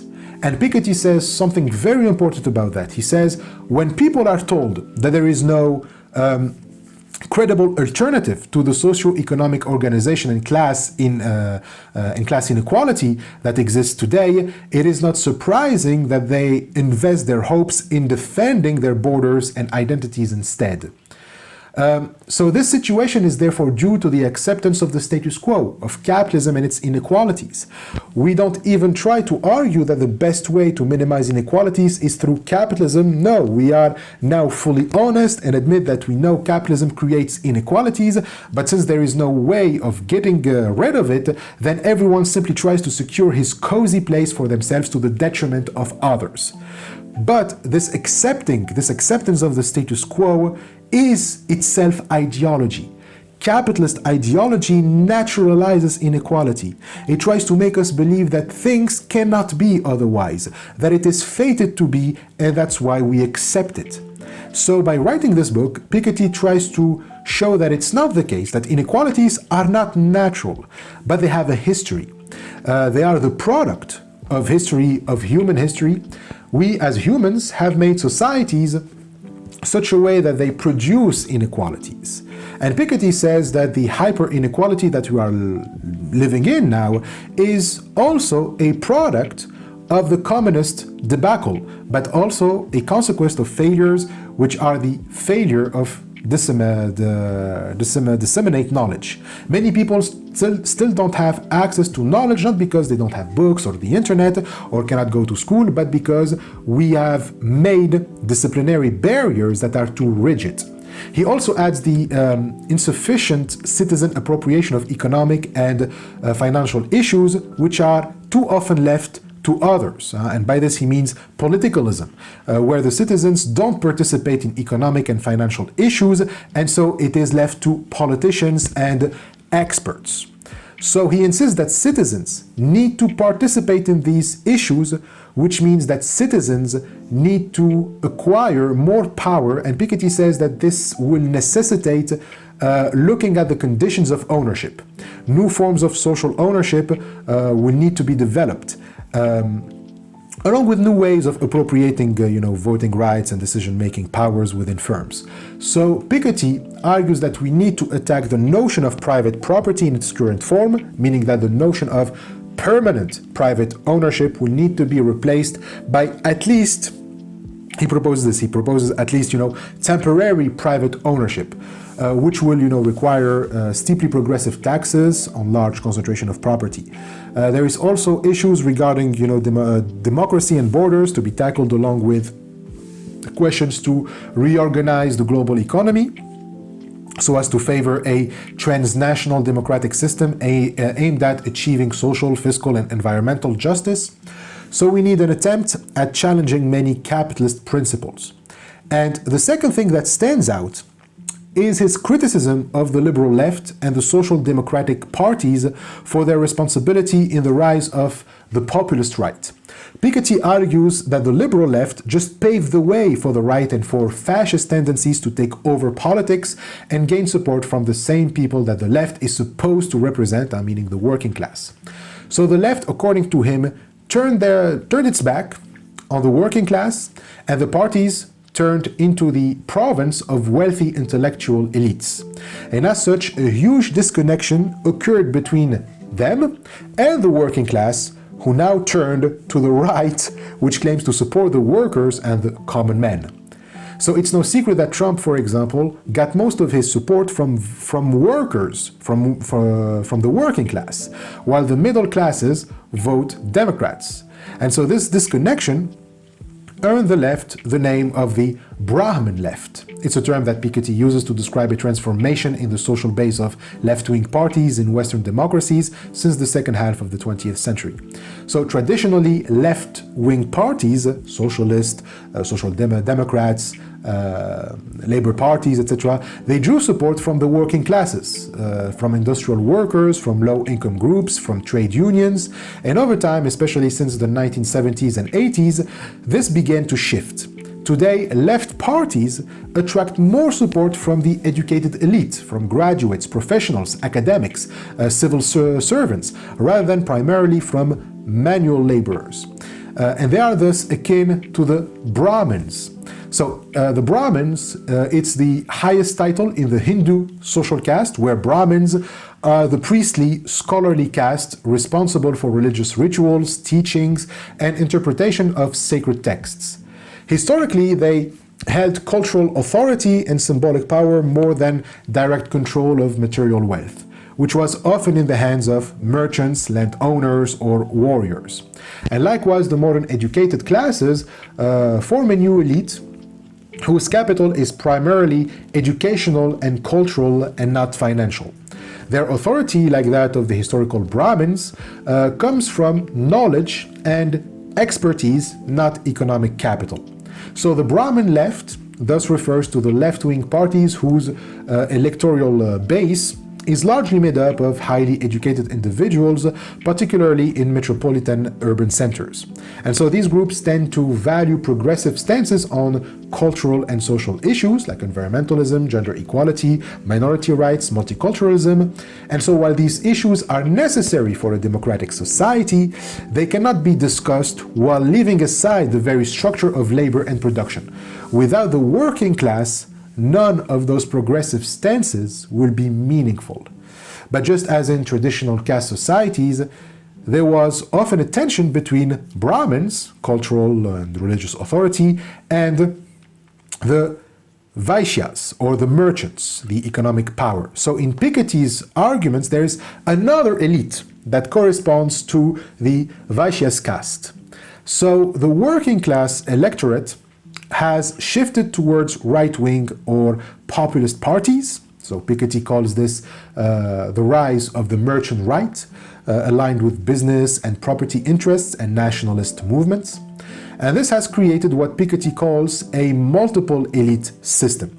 You have the Brahmin left, the educated cultural elites, and the merchant right, the wealthy economic elites. So the working class feels increasingly abandoned, which explains the success of far-right and anti-establishment movements.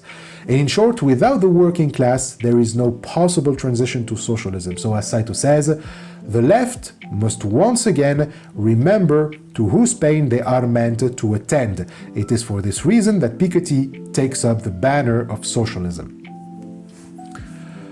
So, as Piketty argues, this transition to participatory socialism means a society of universal egalitarianism based on social ownership, education, shared knowledge and power, and that must include, of course, the working class. You can't, for example, have social ownership and a universal egalitarianism when the working class doesn't own anything, right?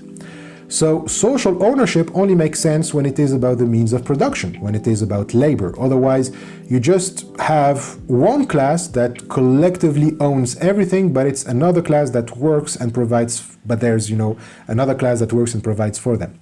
And so this doesn't make sense.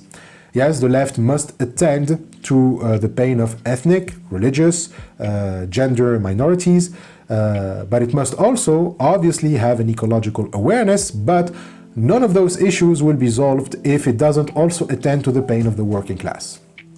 I mean, to free us from the commodification of social relationship, of social relations, that freedom must happen on the level of labor. If we can establish networks and institutions of mutual aid, it is through free labor that we can realize that. Now we understand another aspect of this transition towards communism. It must happen on the level of work. It's about giving workers agency. That's Piketty's main point in his argument. Now sure, in Capital and Ideology, he still argues for things that he did in Capital in the 21st century, like the importance of property and inheritance tax, but when it comes to climate change, he downplayed the importance of carbon taxation. In other words, he rejects both alternatives like market fundamentalism, obviously, and relies on taxation by the state. And it is the rejection of the second alternative that makes the major shift in his thought. In other words, it's no longer taxation, but the site of production itself that needs to be tackled. You won't solve the climate crisis, you won't solve climate change by just imposing taxes while the modes of production remains the same. So, as Saito says, what is essential, according to him, Piketty, is the application of participatory socialism to production. Worker-led social ownership and participatory management must occur within the industry to realize this goal. Like we said, to establish exchange based on mutual aid requires that people now become agents and don't rely on external authority like the state to take decisions for them. When it's the people themselves, the workers, who decide on what to do with production in a democratic setting, we have socialism, where everyone's need is taken into consideration and every voice is heard and possess political power. In short, everyone participates in the labor process, in the creation of wealth, and in its redistribution.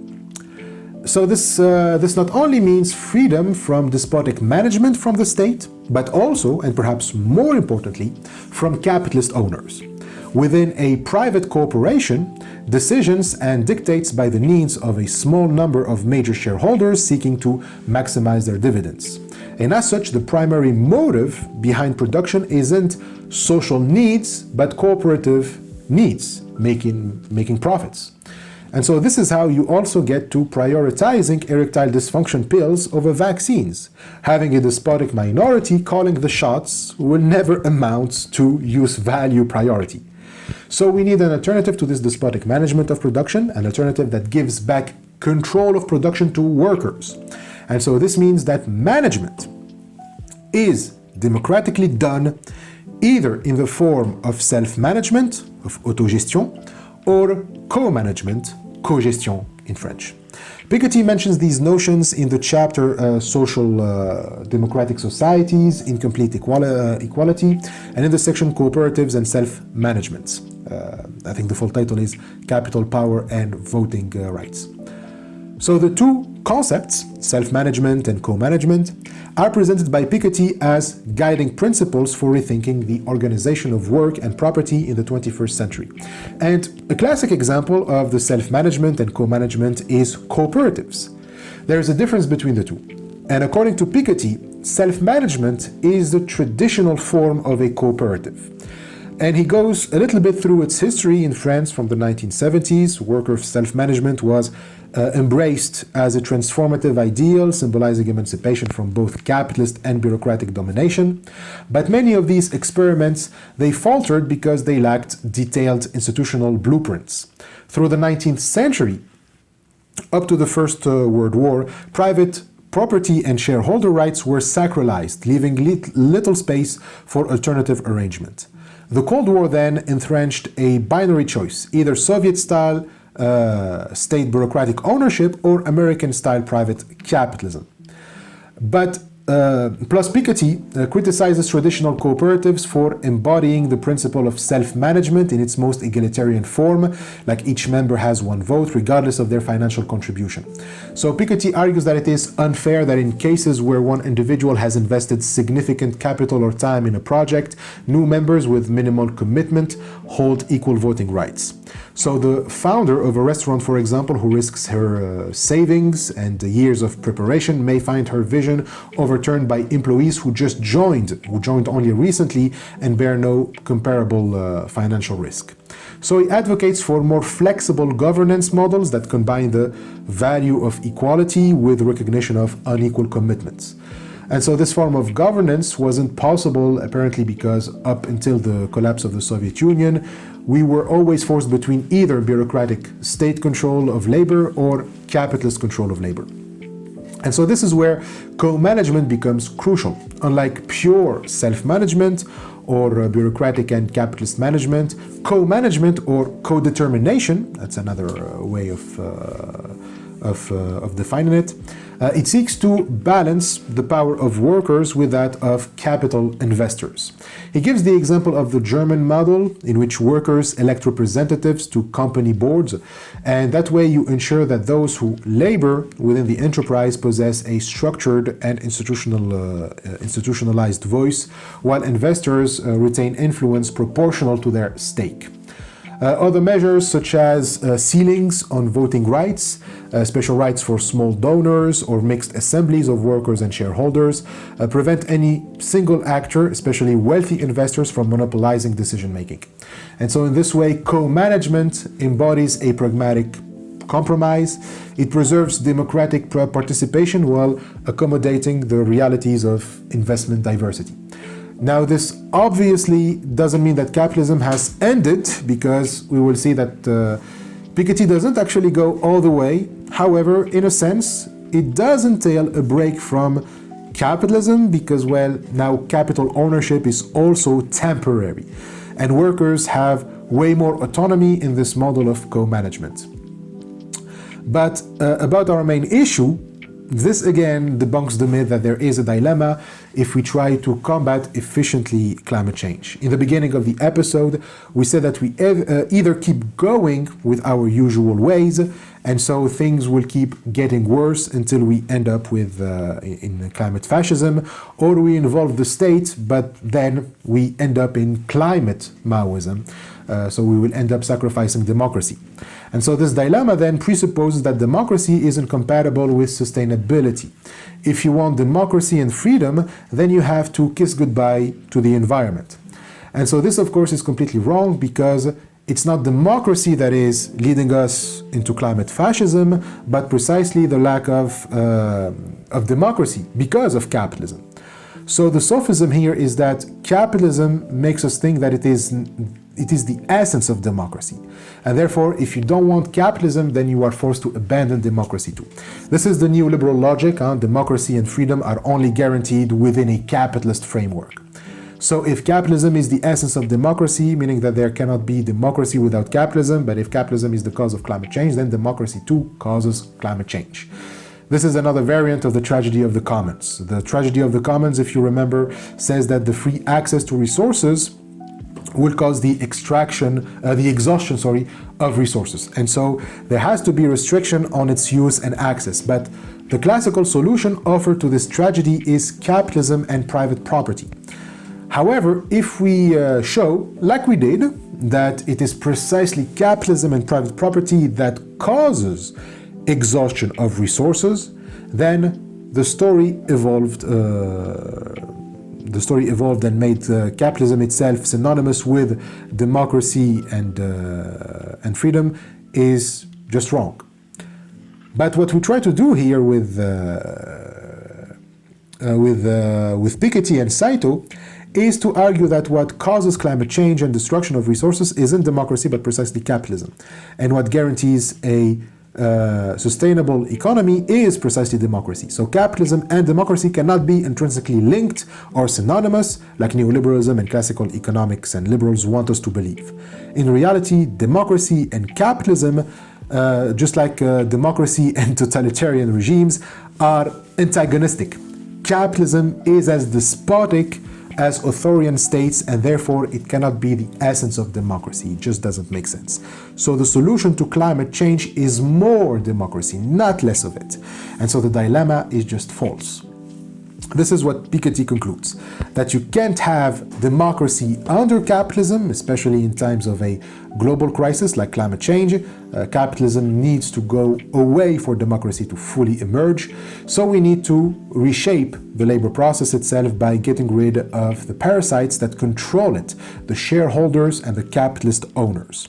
So in the first book, Piketty didn't challenge this labor organization based on the separation of conception and execution. He just stops at redistribution of wealth and resources without challenging the mode by which those resources and wealth are produced, the labor process and organization, you know. So it doesn't really challenge capitalism. No matter how much you want to tax capitalist corporations, as long as labor remains the same, as long as you have a minority deciding on the conception of labor and a majority that simply executes the orders, you will never domesticate or tame capitalism. As Saito says, in short, Piketty's response to the imminent climate crisis is to conclude that democracy cannot be sustained under capitalism. Simple redistribution of wealth and resources is therefore insufficient to preserve democracy. What is needed is socialism, which means that worker self-governance at the site of production is essential. In this, Piketty and I are in total agreement. The phrase participatory socialism is important here as well. Self-management and co-management, distinctive characteristics of his version of participatory socialism, are key words corresponding to the main idea animating my own argument, the commons. So in note 147, Saito says that autonomy or autogestion is also a key word for Castoriadis. We already saw Castoriadis' thought about autonomy last week.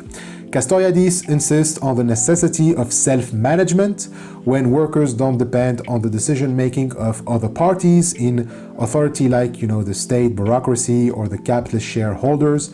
But we also saw what this entails last week for the workers themselves, that they have to set limits to themselves by themselves. Now in note 147, Saito refers to another book by Castoriadis, but translated in Japanese, but I think it's Castoriadis' most famous work, The Imaginary Institution of Society. Its first part is titled Marxism and Revolutionary Theory. So that's how I guess that the book Saito mentions in Japanese is that one, because a literal translation of its Japanese title is Can Socialism Be Revised? Marxism and Revolution and Revolutionary Theory. But if you need a great introduction to Castoriadis, you have the Castoriadis Reader, edited by David Ames Curtis in Blackwell. You'll find most important excerpts and texts by Castoriadis to understand his thought of autonomy there. Anyway, so I think it's quite clear how the self-management and co-management in Piketty is related to Saito's argument of the return to the commons, return of the commons. What Piketty is arguing here, that participatory socialism is not very different from the return of communal property. And obviously, since participatory socialism rejects strong state control, it is not to be confused with Soviet-style socialism, since there is no in Soviet-style communism or socialism, democracy was crushed too. It's not, the workers themselves that take decisions on the labor process there, but again, a minority of officials and experts who also controlled information and thought. So in such a regime, all decision-making power resided within the state, and therefore it is antithetical to the democratic nature of participatory socialism. This, of course, leads the state to also seek economic growth, and therefore it cannot be sustainable. For a state to maintain such power over its citizens, it needs locking technologies. It needs to keep expanding its power indefinitely, and therefore it needs to keep growing. And such growth is predicated on its economy as well. To be able to extract and transport locking technologies means that you need infrastructures that relies on a growing economy.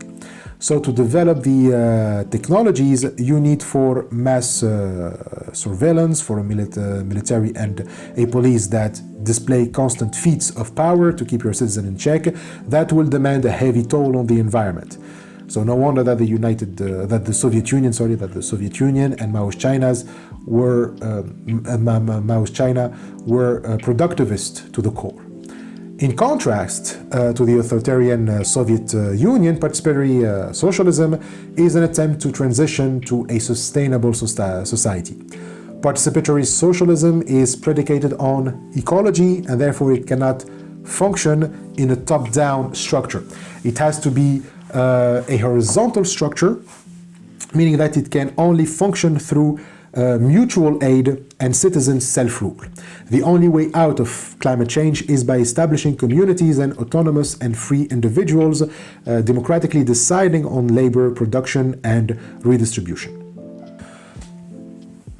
So that being said, Piketty doesn't go all the way. Sure, he and Saito, they agree about co-management and transcending capitalism. And yes, this is pretty similar to the commons, but participatory socialism isn't yet degrowth communism because, well, Piketty isn't arguing for degrowth.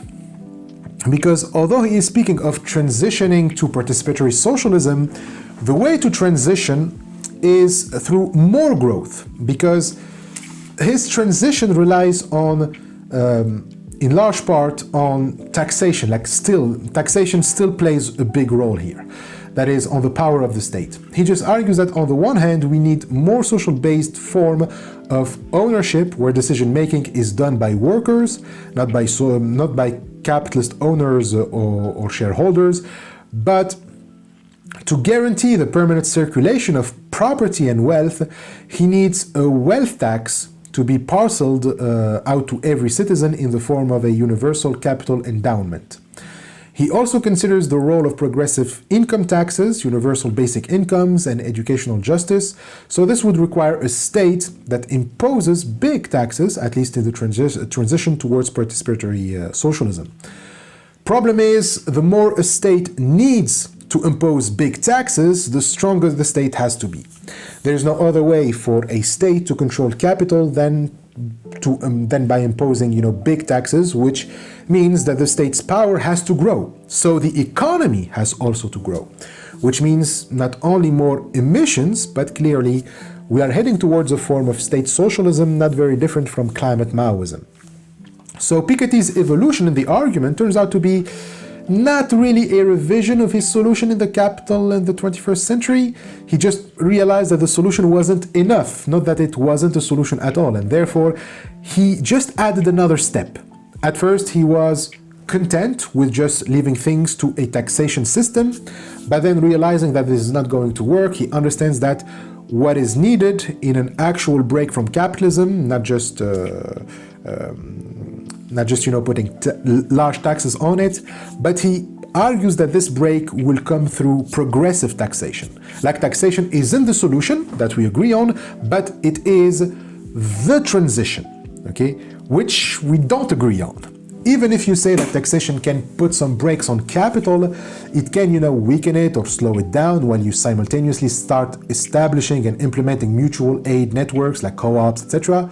Like state taxation can serve as a shield, let's say, until the people grow strong enough to be self-sufficient, and then we will deal the final blow to a starving and weakened capitalist system.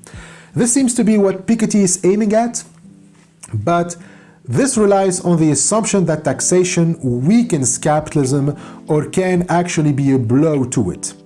In reality, capitalists always find a way to counter the benefits that you try to get through taxes, because a capitalist isn't going to say, I have to produce to reduce productivity levels or exploit less so I don't have to pay a huge tax. Instead, he will say, I need to increase productivity levels and exploit more so I can pay that damn huge tax. He'll go even harder on reducing, production costs, which not only means, a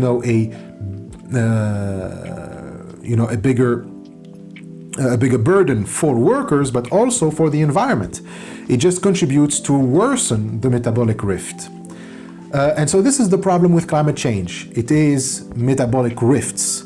We already explained what that is in Marxist ecology. Nature works through metabolisms. Human society too has social metabolisms, and the interaction between human and nature is also a metabolism. We explain what's a metabolism. It's a fundamental cycle that makes the whole function. Nature is capable of maintaining itself and sustaining life forms because its cycles are respected.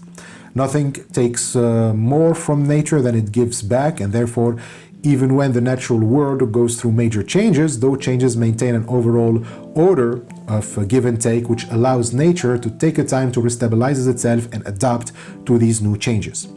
So this means that for humans, in order to enjoy good and sustainable lives, we must never break those fundamental cycles on which nature relies. And capitalism, however, breaks those cycles, as it puts too much burden on the earth, and thereby it extracts more than what it gives back, which prevents the earth to replenish itself, and soon it exhausts itself. As this happens, humans are alienated from nature, since their relation is no longer harmonious. It no longer serves its original purpose, which is, the satisfaction of needs. The metabolic interaction between humans and nature is predicated on use value, if that interaction is sustainable. But under capitalism, the interaction becomes predicated on value. We need to extract as much value as possible for the sake of capital, not for the sake of needs, since we have exceeded by far what is necessary for need satisfaction. And thereby, humans are alienated from nature. First, in the sense that their access to nature is no longer to satisfy their needs, which means we work and transform nature for purposes alien to us. We work not for ourselves or for our social needs, we work for something else that has nothing in common with us. The needs of capital are opposed to the needs of humans. And then we are alienated in the sense that since the interaction is no longer about use value and need satisfaction, then it means that the imperative of work doesn't come from us. We don't decide what to do with nature, with resources or machines, meaning the means of production. But if we don't have a say in them, but we work on them under the command of someone or something else, then we don't have ownership of those means. They belong to someone else. We are alienated from the means of production and consequently from the product of that process. But as this process keeps unfolding, it also, like I said, physically destroys the natural world. Thereby, we are now not only alienated from nature's cycle on a formal level, but on a physical level too. Resources diminish, the structure of climate change, changes radically, that it even becomes more extreme and more unpredictable. We have then caused a rift, not just in nature's fundamental cycles, but even between us and nature. And so this irreparable rift, as Marx calls it, is the ultimate expression of that alienation of man from nature.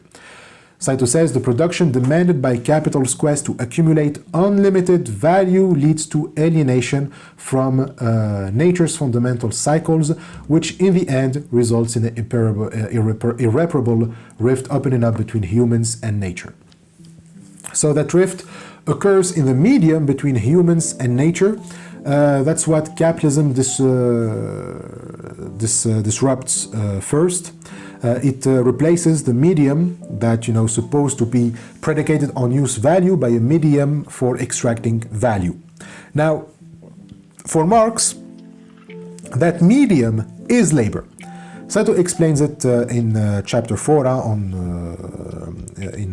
the chapter Marx in the Anthropocene. We already made, a whole video on Marx's ecological thought to show how the metabolic interaction between man and nature occurs through labor. Labor mediates the relationship between humans and nature, and so that's what makes our connection. What capitalism does is change the purpose of labor. We don't work and transform nature for our needs, for use value, but to extract value as such. We commodify nature. So the solution is to do the opposite. We have to transform labor as it currently is. Change the nature of labor to save the environment or to radically revolutionize the realm of labor so that production can be in sync with the cycles of nature again. So that's where the change must occur. It's in the very nature of labor that change is necessary. All the usual solutions of taxation, all talks of revolutionizing modes of distribution and consumption, all those solutions that simply try to change the political system or people's values are all secondary concerns. They're all surface level. Radical change needs to occur in the deep structure, that of labor itself. All the surface level solutions are solutions about what to do after the labor process was done. Taxes are paid after labor, after wealth production. Same for distribution and consumption. Changes in the political system and values are changes about how to distribute, how to tax, how to consume the wealth created by the same labor structure. So this cannot address climate change since its cause is precisely that labor structure. So this too can serve as addressing a misconception about communism. We usually think, like Saito says, that communism is banning private property and replacing it with nationalization. We think that communism is when the state does things or own things, that's nationalization. But while it is true that communism bans capitalist private property, again, it's not private property as individual property that communism wants to abolish, but the kind of property, private property that is capital. And I already explained these differences in last week. So yes, it bans private property, but thinking that that's it, that once we ban private property, then communism, we are wrong. Because you actually can ban private property, but keeping the same labor process that causes the metabolic rift. And that's kind of what the Soviet Union did, and why everyone thinks that communism is when the state owns everything. But putting the emphasis on modes of ownership, thinking that changes in the modes of ownership is a solution, that too is superficial level. Now yes, capitalist private property is inseparable from abstract labor, which is, the name of the kind of labor that we want to change. So you cannot have private property without abstract labor. But you can have abstract labor without private property. There are other modes of ownership besides private property based on abstract labor, and nationalization is one of them. And even the degrowth theorists that we've seen in chapter 3 seem to just think that changing the mode of ownership is enough. They too focus on consumption only. For example, they just tell you not to consume too much or to consume certain things whose production puts too much burden on the environment. They talk of conserving water and electricity by consuming less, or stop eating meat, buying used goods, share products instead of buying them individually, the so-called sharing economy. And while these initiatives are good and can be praised, after all, these theorists are advising self-limitation, which is something that Saito argues for. We spent quite a long time last week talking about the importance of setting limits.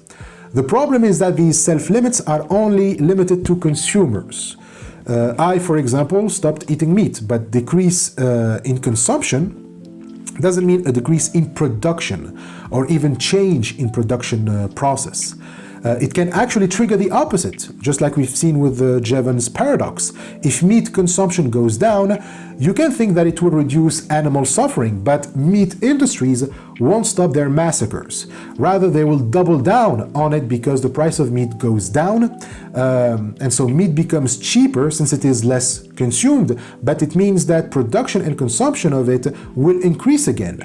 Not to mention that farmers and industrialists, knowing that they cannot sell their meat anymore, they will kill their animals since they won't have any reason to keep them. A cow that I can't turn into a burger is a cow that I will keep feeding while getting nothing in return. It will just make me lose money, so to save those losses, I put it down.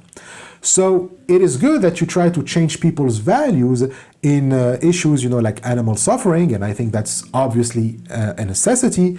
It's also good that you try to challenge our modes of ownership and redistribution, but that cannot omit what really counts as a necessary change, meaning changes in the realm of labor. Without that, you will never confront capitalism directly, and you will even make it morph into other modes of ownership without even realizing that you are still living under capitalist regimes. So in state capitalism, for example, you don't have private property, and yet the whole country is run by capitalist principles. So no, communism is revolutionary change in labor and production, not in what comes after production. As Saito says, the most crucial thing above all else is the revolutionary transformation of labor and production. This is the main difference between the form of degrowth proposed by this book and that of earlier degrowth theorists who studiously avoid engaging with Marxism and workers' movements and thus fail to address the dimension of labor in their arguments. So, Piketty is like the modern Pierre-Joseph Proudhon. Proudhon was a 19th century French economist and philosopher, a contemporary of Marx and an anarchist. He's sometimes hailed as the first anarchist in anarchism, the first who claimed that he is one. And after his famous, he also wrote the famous Qu'est-ce que la propriété? What is property? In 1840. And we actually mentioned him in chapter 4 on Marx in the Anthropocene. It was in the last video on that chapter when we mentioned the letter by Marx to Engels in which he discusses phrase. And he said that phrase's work would make socialists like Proudhon shudder. Saito now mentions Proudhon explicitly as a thinker who wanted to bring about socialism through a revolution in the circulation of goods without touching modes of production. Marx criticizes these thinkers, including Proudhon, severely for this. Only revolutionizing the site of production can empower us to transform the system as a whole. Yeah, so let's take a few minutes to talk about the clash between Marx and Proudhon, because we didn't say much about it besides that Proudhon wanted a petite bourgeoisie mode of life. But what does that actually mean, a petit bourgeois lifestyle? So, because this is going to be a little bit long, so there is no section in Saito's book that explains, the clash between Marx and Proudhon. So we are going to devote like a section for it here. So, Marx's main criticism of Proudhon is that Proudhon views social relations as precisely based on commodity exchange. And he conflates that with mutual aid, which eventually leads him trapped within the sphere of circulation. And he doesn't see that revolution begins at the site of production and labor. So at first, Marx admired Proudhon, especially for his work on property and what is property, where he asserted that famous slogan, property is theft, la propriété c'est le vol. And as I mentioned, that book was published in 1940 when Marx was 22 years old. And Marx read it, and he even defended the work in his 1844 book, The Holy Family, one of his earliest collaborations with Engels. It has a whole section on Proudhon in the 4th chapter where he calls the book a scientific manifesto of the French proletariat. And during that period, he met Proudhon in Paris when Marx was living there as a political exile after being expelled from Germany. Paris was, at that time, a hub for radical and socialist thinkers, and both were part of the same intellectual and political circles. Proudhon was older and already famous. He saw in Marx a brilliant German theorist. Their discussion in Paris, their discussions were intense and friendly. They debated philosophy, political economy, and Hegelianism, often, you know, all night long. But Proudhon claimed to be wary of some dogmatic tendencies in Marx and intellectual authority. He famously distrusted systems and leaders, but at first the two got along pretty well. But in 1846, Marx and Engels, they founded the Communist Correspondence Committee to link socialist groups across Europe and foster theoretical unity. And Marx invited Proudhon to join and collaborate, but Proudhon declined, which Marx didn't like at all. And then in the same year, Proudhon published another work which kind of sealed the fate of their friendship, marking the rupture once and for all. So Proudhon published his Système des contradictions économiques ou Philosophie de la misère, so System of Economic Contradictions, or the Philosophy of Poverty. Now this book wasn't welcomed by Marx like What is Property. Indeed, Marx hated this work, and he resorted to destroy it by writing a satirical response to it. So he responded furiously with Misère de la philosophie, the poverty of philosophy in 1847, which he wrote in French. And the title itself parodied Proudhon's book, The Philosophy of Poverty, The Poverty of Philosophy. And so it's even a way for Marx to point to the emptiness in Proudhon's philosophy. So the whole book is a debunking of Proudhon's ideas. And this is where Marx exposes Proudhon as being a petit bourgeois. Says that he doesn't understand anything about political economy or about Hegel, which, as you can guess, that didn't please Proudhon in the least. Needless to say that after this, the relationship never recovered.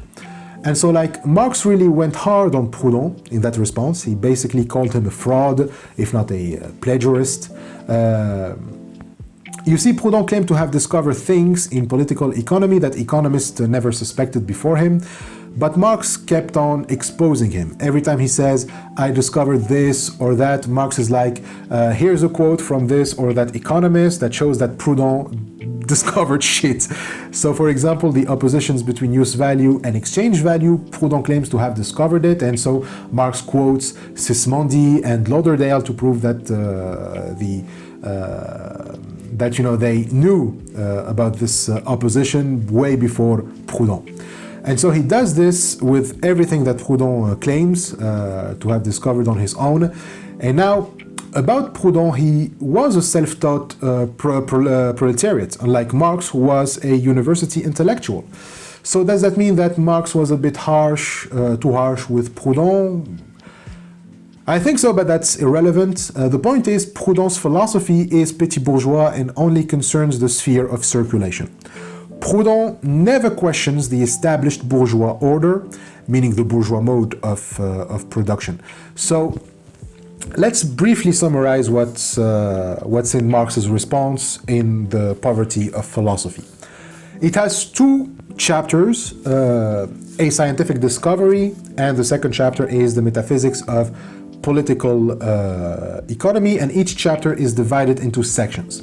The first one has three sections: the antithesis of use and exchange value, constituted or synthetic value, and application of the law of proportionality of value. And the second chapter has 5 sections.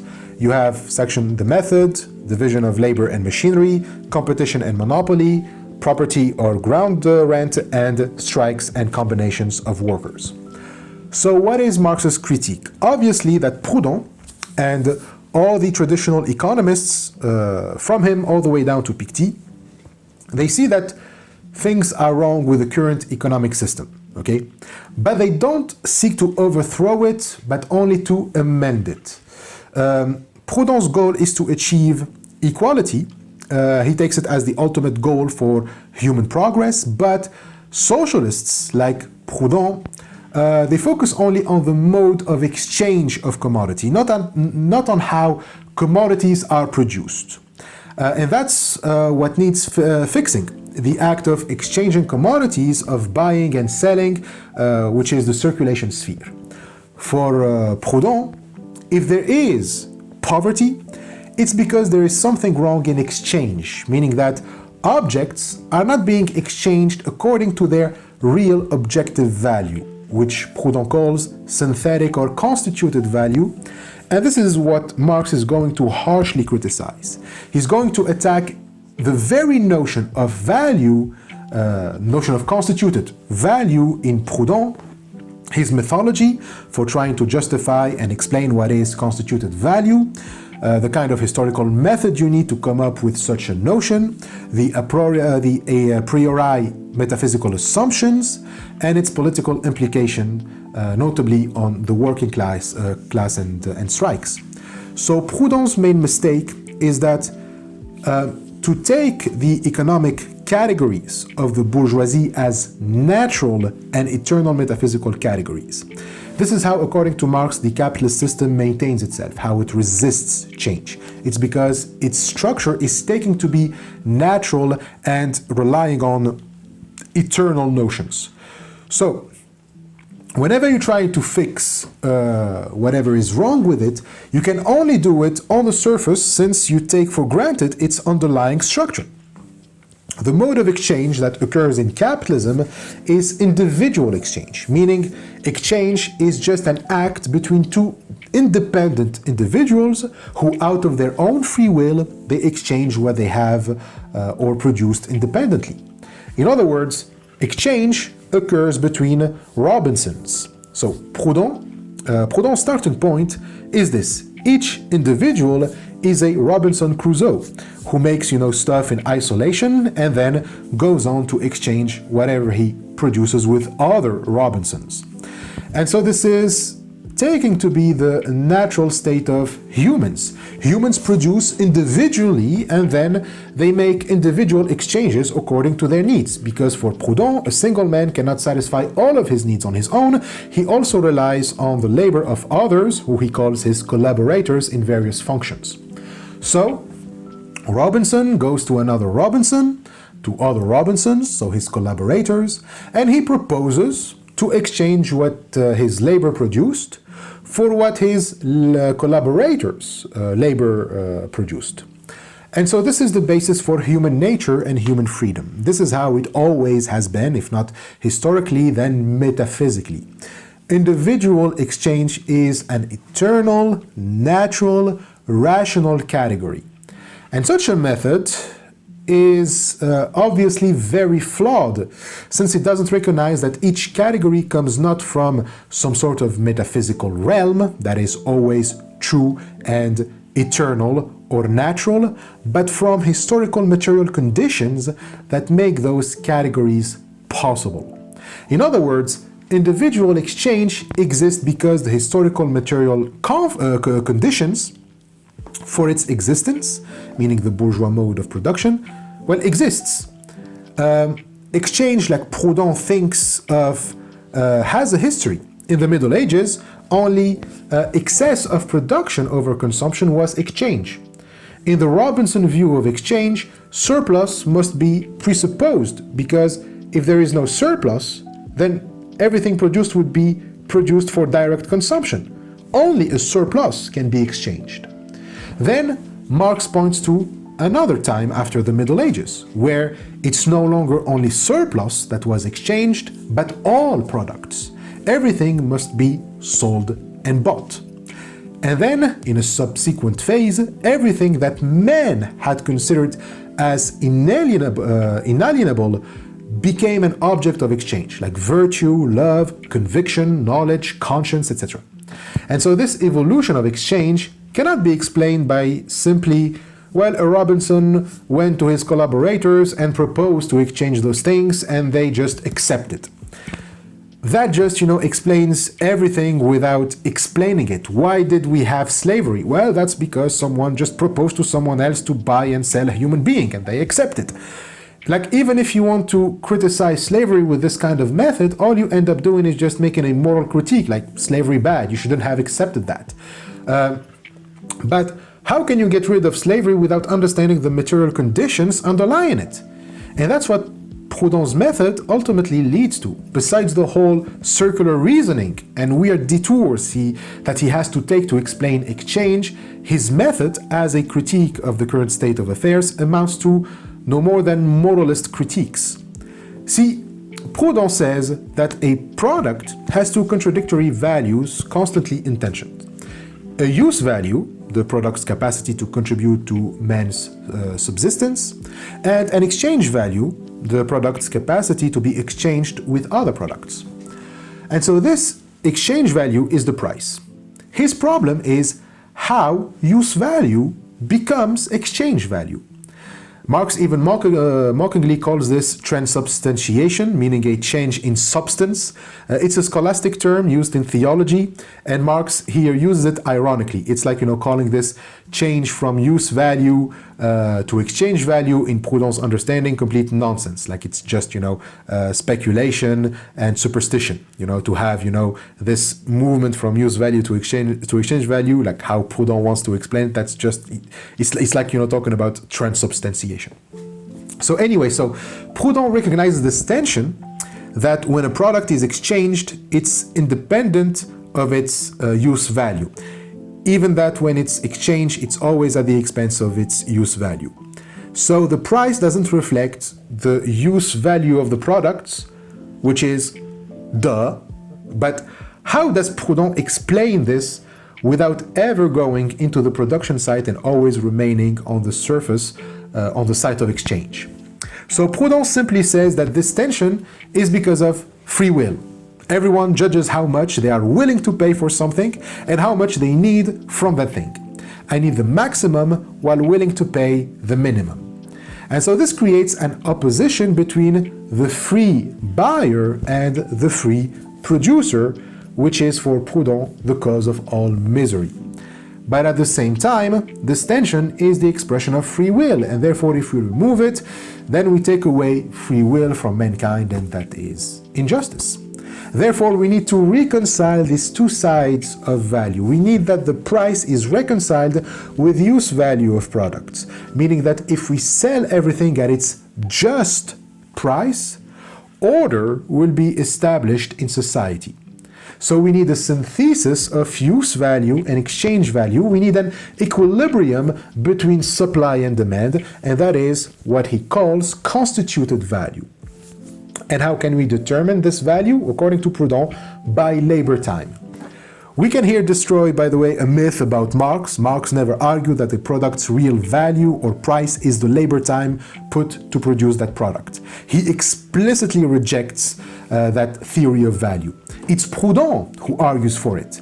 And Marx spends a big part of the first chapter, the whole second section, by the way, dismantling it and exposing its inconsistency. So, constituted value is a doctrine that attempts to ground economic justice in the proportional exchange of labor. Proudhon begins from a series of propositions like utility is the basis of value, labor is the source of that value, time is the measure of labor, and thus he concludes the labor time embodied in a product determines its relative value. The price of a commodity then becomes a monetary expression of that relative value, what he calls constituted value. So in Proudhon's schema, prices are not governed by supply and demand, but by the increased or diminished cost of production, which is itself determined by the quantity of labor time. In short, if all products are exchanged according to the labor time they required, then equality between producers would be achieved, since equal labor time would correspond to equal wages. So, what are wages here if not the value of labor used during that time of production? Marx exposes the internal contradictions and the bourgeois character of this notion of, constituted value. Proudhon's idea that the relative value of commodities depends solely on labor time leads him to claim that equality in the exchange of products would mean that every product exchanged must be exchanged with a product that required the same labor time expressed in money, meaning the price. So the price simply indicates the time spent working to make that product. So when you buy something, you are simply exchanging the same labor time. And this, for Proudhon, would ensure the emancipation of the proletariat. But for Marx, Marx argues that such equality would instead reproduce the enslavement of the worker. If value is determined by labor time, then all products produced in the same amount of time have the same value regardless of their use value. One man's day is worth as much as another's. This, Marx points out, implies a mechanical standardization of human labor, where qualitative differences among workers are erased in favor of quantitative equivalence. We will, by the way, see next week an example of how standardizing labor is the worst thing you can do. Some labor cannot be standardized, such as emotional labor or care work, but that's for next week. Anyway, so this constituted value doesn't mirror a future society of justice, but the logic of modern industry itself, where men become interchangeable machines. The principle of equal labor time is therefore not the expression of eternal justice, but the reflection of the capitalist mode of production. Not just that, but this is all wishful thinking. For Proudhon, equilibrium between supply and demand is achieved when the quantity of labor required to produce a commodity equals its relative value. When this happens, price equals value. But as Marx mockingly observes, Proudhon he reverses the causal relation. Instead of saying, when the weather is fine, people go out, he says, go out and the weather will be fine. In other words, Proudhon assumes that if labor time is properly measured, social balance will follow automatically. And he forgets that it is the fluctuation of supply and demand that determines price and not the other way around. Proudhon also claims that the labor time required for production expresses the proportional relation between products and needs. Commodities that take less time to make are supposedly those of higher utility because what takes less time to make must correspond to more immediate needs. And Marx ridicules this idea since in bourgeois society, luxury goods often cost less than necessities. And this can also amount at justifying the horrible diets of the working class. Since potatoes require less labor than producing meat, they are sold at a lower price, thereby being affordable for workers. But this would mean that workers need more potatoes than meat. So the fact that they can only afford potatoes is fair, but obviously this is bullshit. Labor time as the source of value doesn't emancipate the working class, it doesn't abolish class society, all that it does is reaffirm it. Also, the view of labor time as value is deeply reactionary since it forces workers into longer working hours to be able to exchange or sell their labor or product at affordable prices. In this way, producers must resist progress. Progress means finding more efficient ways to work, meaning increasing productivity. You produce as much or more with less labor. Machinery is supposed to alleviate labor so that it becomes attractive. Another notion we will see next week, making work attractive. But if the value of labor is its time, then we cannot use machines. If labor time directly determines labor, then an increase in productivity means reducing the time necessary for production, then it would mean a decrease in labor and therefore in its value, and thereby devaluating both labor and the means of production. And so the competition that this generates forces everyone to sell at the cheapest price, regardless of the actual labor expended, which also forces them to produce way over the necessary to cover the costs. So the logical result is disproportion, overproduction, monopoly, and industrial anarchy. the very features of capitalism that Proudhon claims to correct.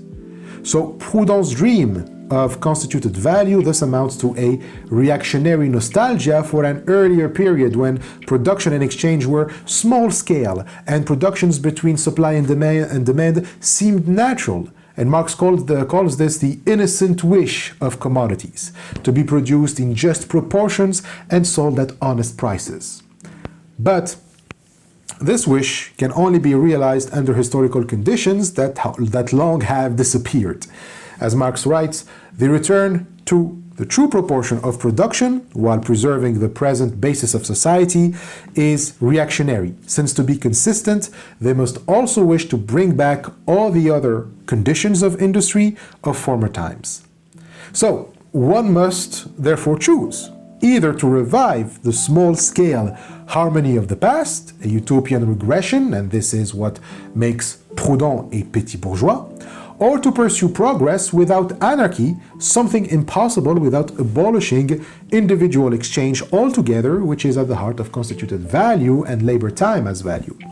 So in other words, what Marx tried to show is that individual exchange can only exist if we take everyone to be a Robinson.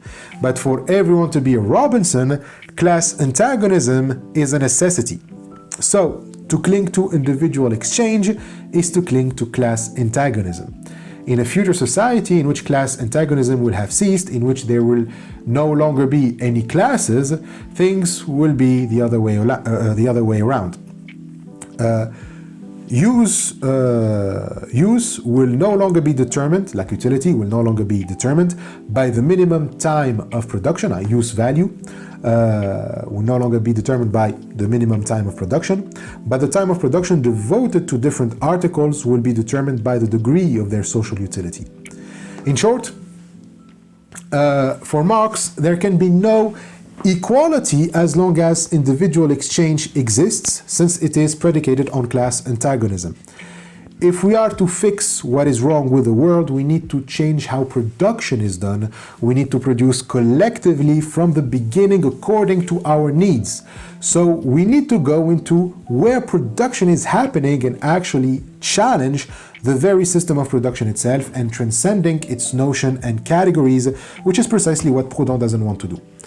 Every mode of exchange corresponds to a certain mode of production. Individual exchange corresponds to the bourgeois mode of production, which Proudhon doesn't want to abandon. So he tries to fix it at the level of exchange only.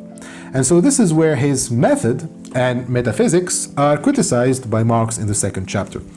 The bourgeoisie takes, like he said, its categories as eternal and natural. And so this means that there can be no revolution, since those categories are always here to stay. The only thing we can do is to amend them, getting rid of their bad side. Now, Proudhon claims to have understood Hegel's dialectics. Human beings are progressing towards the accomplishment of an ideal, which Proudhon calls equality. But the dialectical movement towards equality is just reduced at getting rid of the bad while preserving the good. And so this is still the case today with capitalism. Since the beginning of the book, we've seen that theorists and economists are all trying to realize this Proudhonian method of getting rid of just the bad side of capitalism while preserving the good side of it. So this is what they call progress and equality. So Proudhon was already doing the same, and Marx points out 7 observations about this method. First, taking the relations of bourgeois production, the division of labor, credit, money, etc., as fixed, immutable, eternal categories. Proudhon wants to explain to us the act of formation, the genesis of these categories, these principles, these laws, these ideas, these thoughts, but their origins isn't the expression of historical movements of production, like production relations, like in Marx, but he just puts them in a logical order. In short, for Marx, categories are contingent on the conditions of production, whereas for Proudhon, they are necessary categories that express the movement of pure reason. They are ideas, spontaneous thoughts, independent of real relations. But Since now everything happens within pure reason, these categories then emerge out of pure reason that unfolds. But if reason is the only thing that exists, well, how can it unfold? What can cause its movements? Well, it has to cause it by itself. And so this is the Hegelian dialectic. Reason starts with posing itself, then opposing itself, and then composing itself. You have thesis, antithesis, synthesis, or affirmation, negation, negation of negation.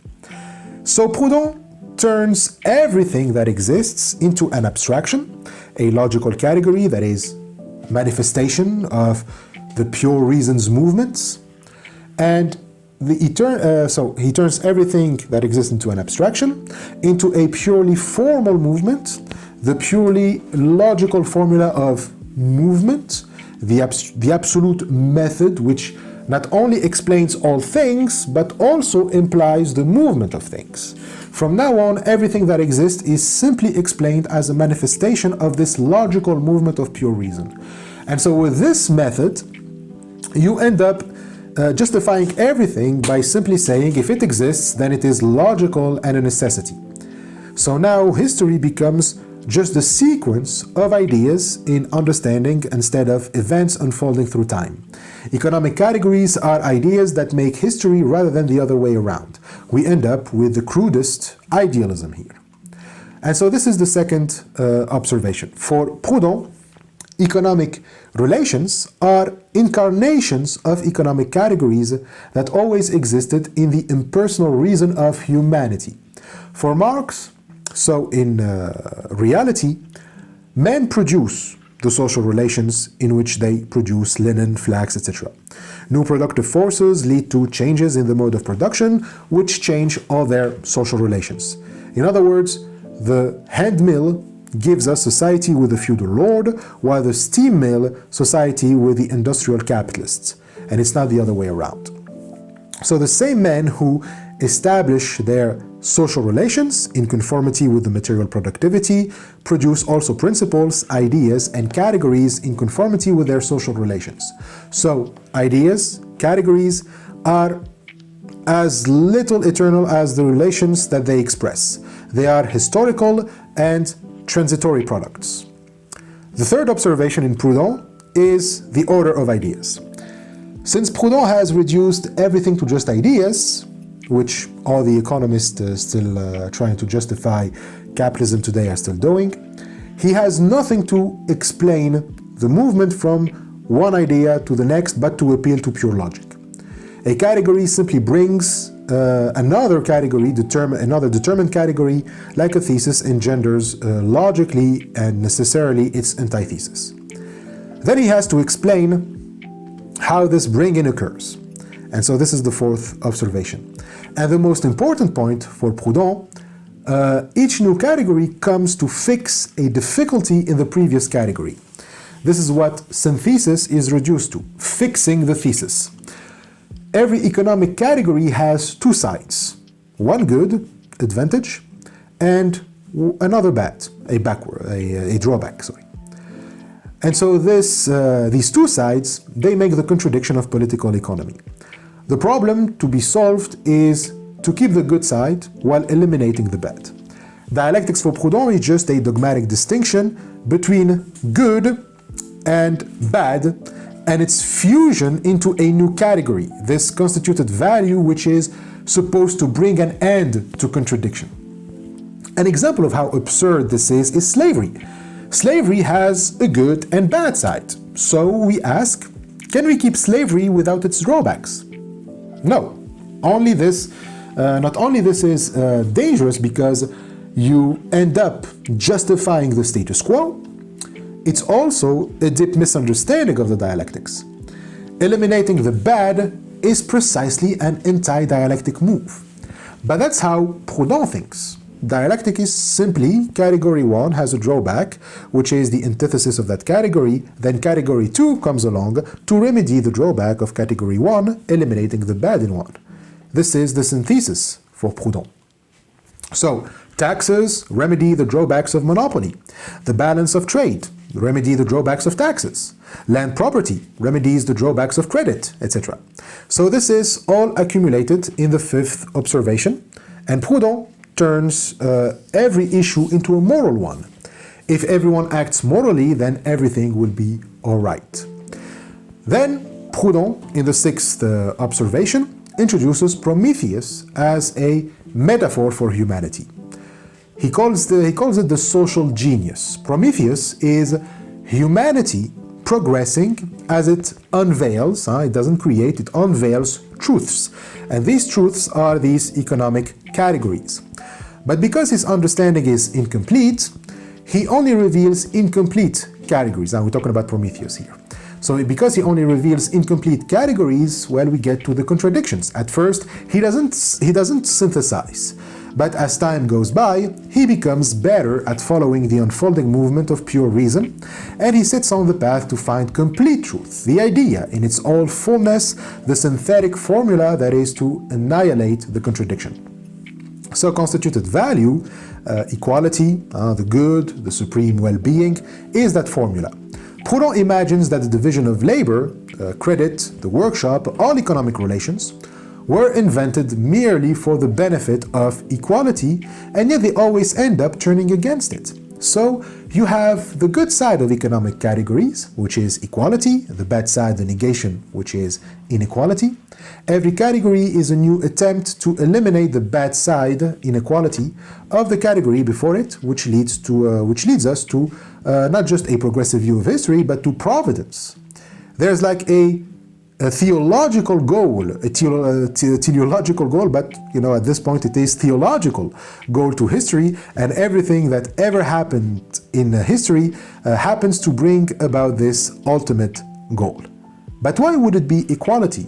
As Marx points, others have posited Catholicism as the aim of the social genius, not equality. This is again a bourgeois ideal, not different from the ones before it. So we come to the seventh observation. How can Proudhon prove that his ideal is the true ideal for all humanity? Well, he does what all bourgeois do, the same thing as theologians. They'll say their belief is natural while all other beliefs are artificial. Like theologians distinguish between artificial intelligence and natural religion, They distinguish between artificial religion and natural religion, which happens to be theirs. Economists also distinguish between artificial economic systems, like for example feudalism, and natural systems, capitalism or individual exchange. Since now we are at the end of history, because we're no longer in artificial institutions or whatever, and we are now simply following nature, there's nothing left to do but to fix things at the surface level. The economic categories of the bourgeoisie are natural and eternal, so it's absolutely insane to try to overthrow them. If they still produce poverty, the solution is just to find the absolute formula that will simply eliminate that bad side. Here, class struggle is completely omitted. Progress seems to be taken as occurring in pure reason instead of class antagonism. Everything happens inside the big brain of this Prometheus, which happens to have the same mindset as a bourgeois. And therefore, we have an ideology blind to reality, to class struggles, and is just intellectually jerking off while imagining itself to be the mover of history. Everything is made from the spirit of this Promethean figure. So what do you end up with? Well, you argue that the division of labor isn't a historic category, but an eternal, natural category. And here's how Proudhon explains its origin. First, one, a man who noticed that by dividing up production into different parts and having each one performed by a separate worker, the forces of production would be multiplied. And then this man, grasping the thread of his ideas, he tells himself, by forming a permanent group of workers selected for the special purpose he sets himself, will obtain a more sustained production, etc.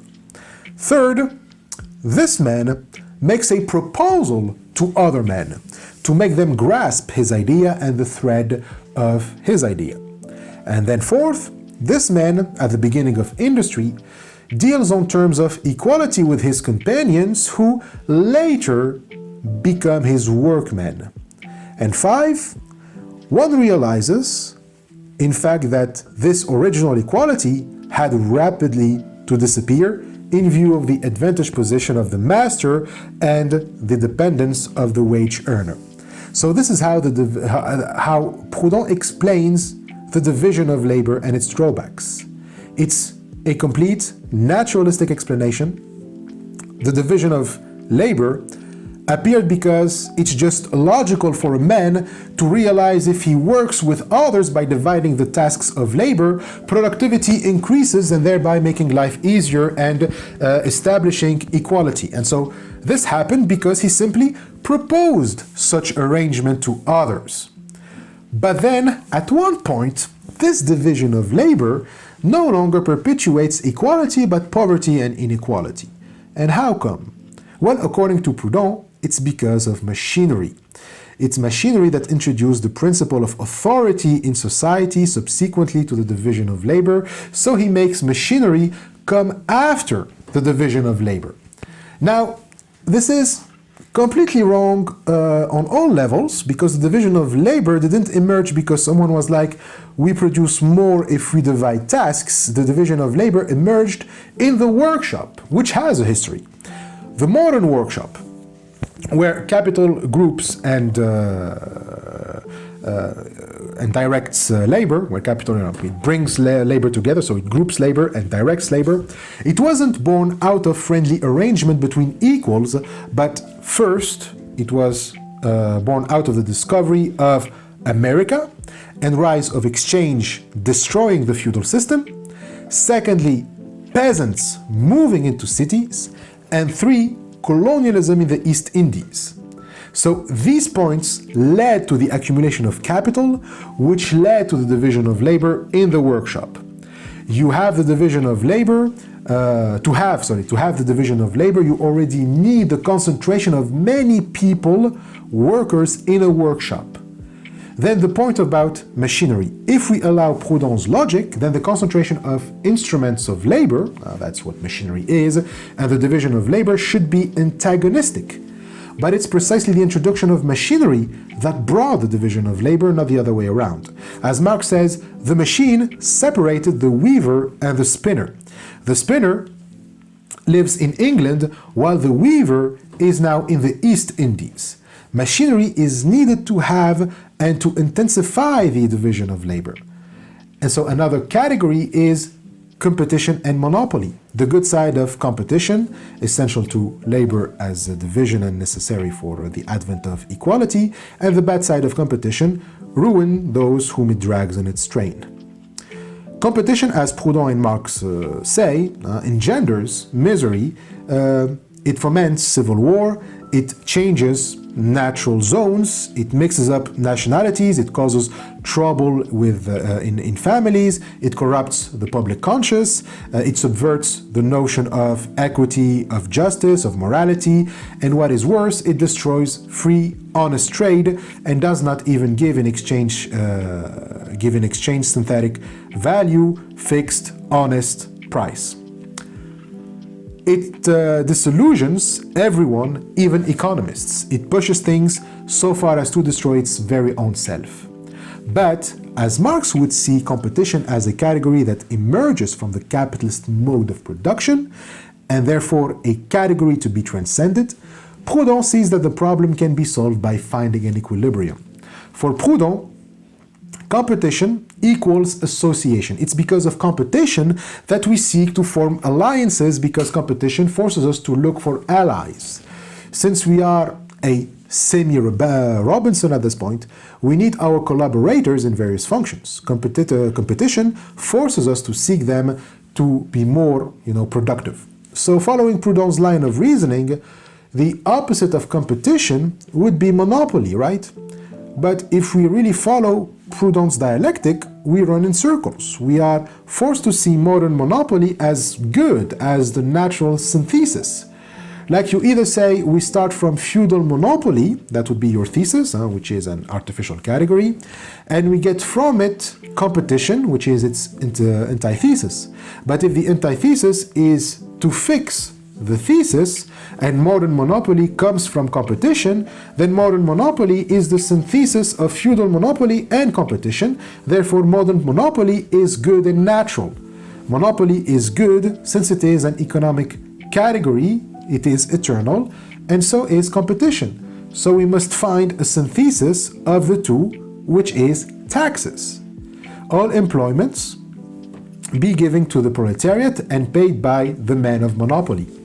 So, since that time, we have this nonsense talk that somehow taxes will bring equilibrium.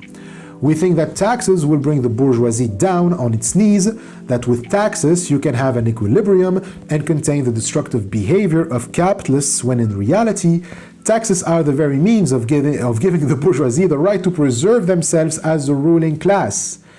Then there is a distinction about rent and landed property, still another category that Proudhon takes for eternal and natural. He even goes as to say that rent binds man to nature, otherwise he would lose himself in an empty space, whatever the hell that means. Like we don't need to get into this discussion on rent, because I think that you get the point. When you focus on the site of circulation, you just end up saying stupid shit like Proudhon. You just end up justifying the status quo, which we saw in terms of the climate crisis. That's something that we cannot afford. And Proudhon goes out of his way to justify this status quo, even reprehending worker strikes. He argues that workers shouldn't ask for higher wages because that would lead to inflation, because a rise in prices would cause imbalance in supply and demand, and so an unbalance to his constituted value. Proudhon, the anarchist, in that text argued that the police is justified in opening fire on strikers and demonstrators to keep them in line if they ever dare to ask for higher wages, and that strikes are illegal and no worker can do violence to monopoly. Since monopoly is what allows for this equilibrium as long as it pays its taxes, if workers were to make a move against it, it's only to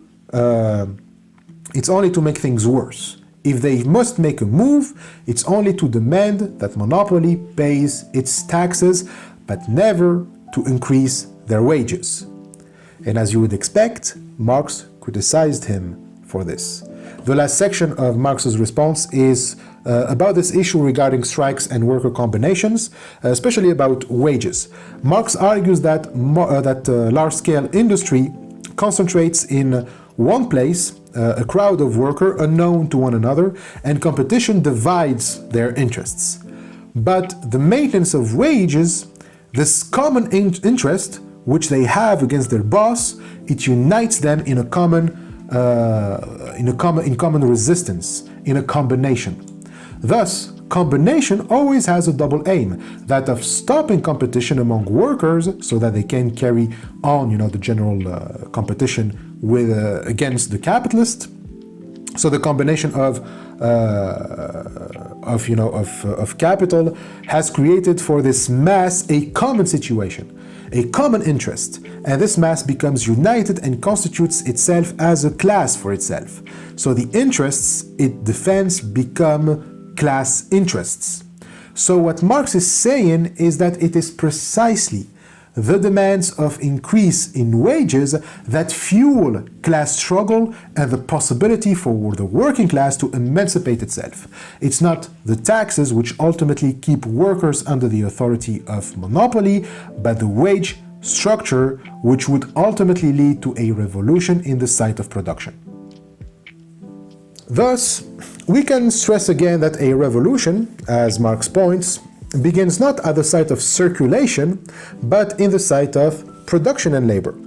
This site of production is usually hidden and ignored because of what it implies.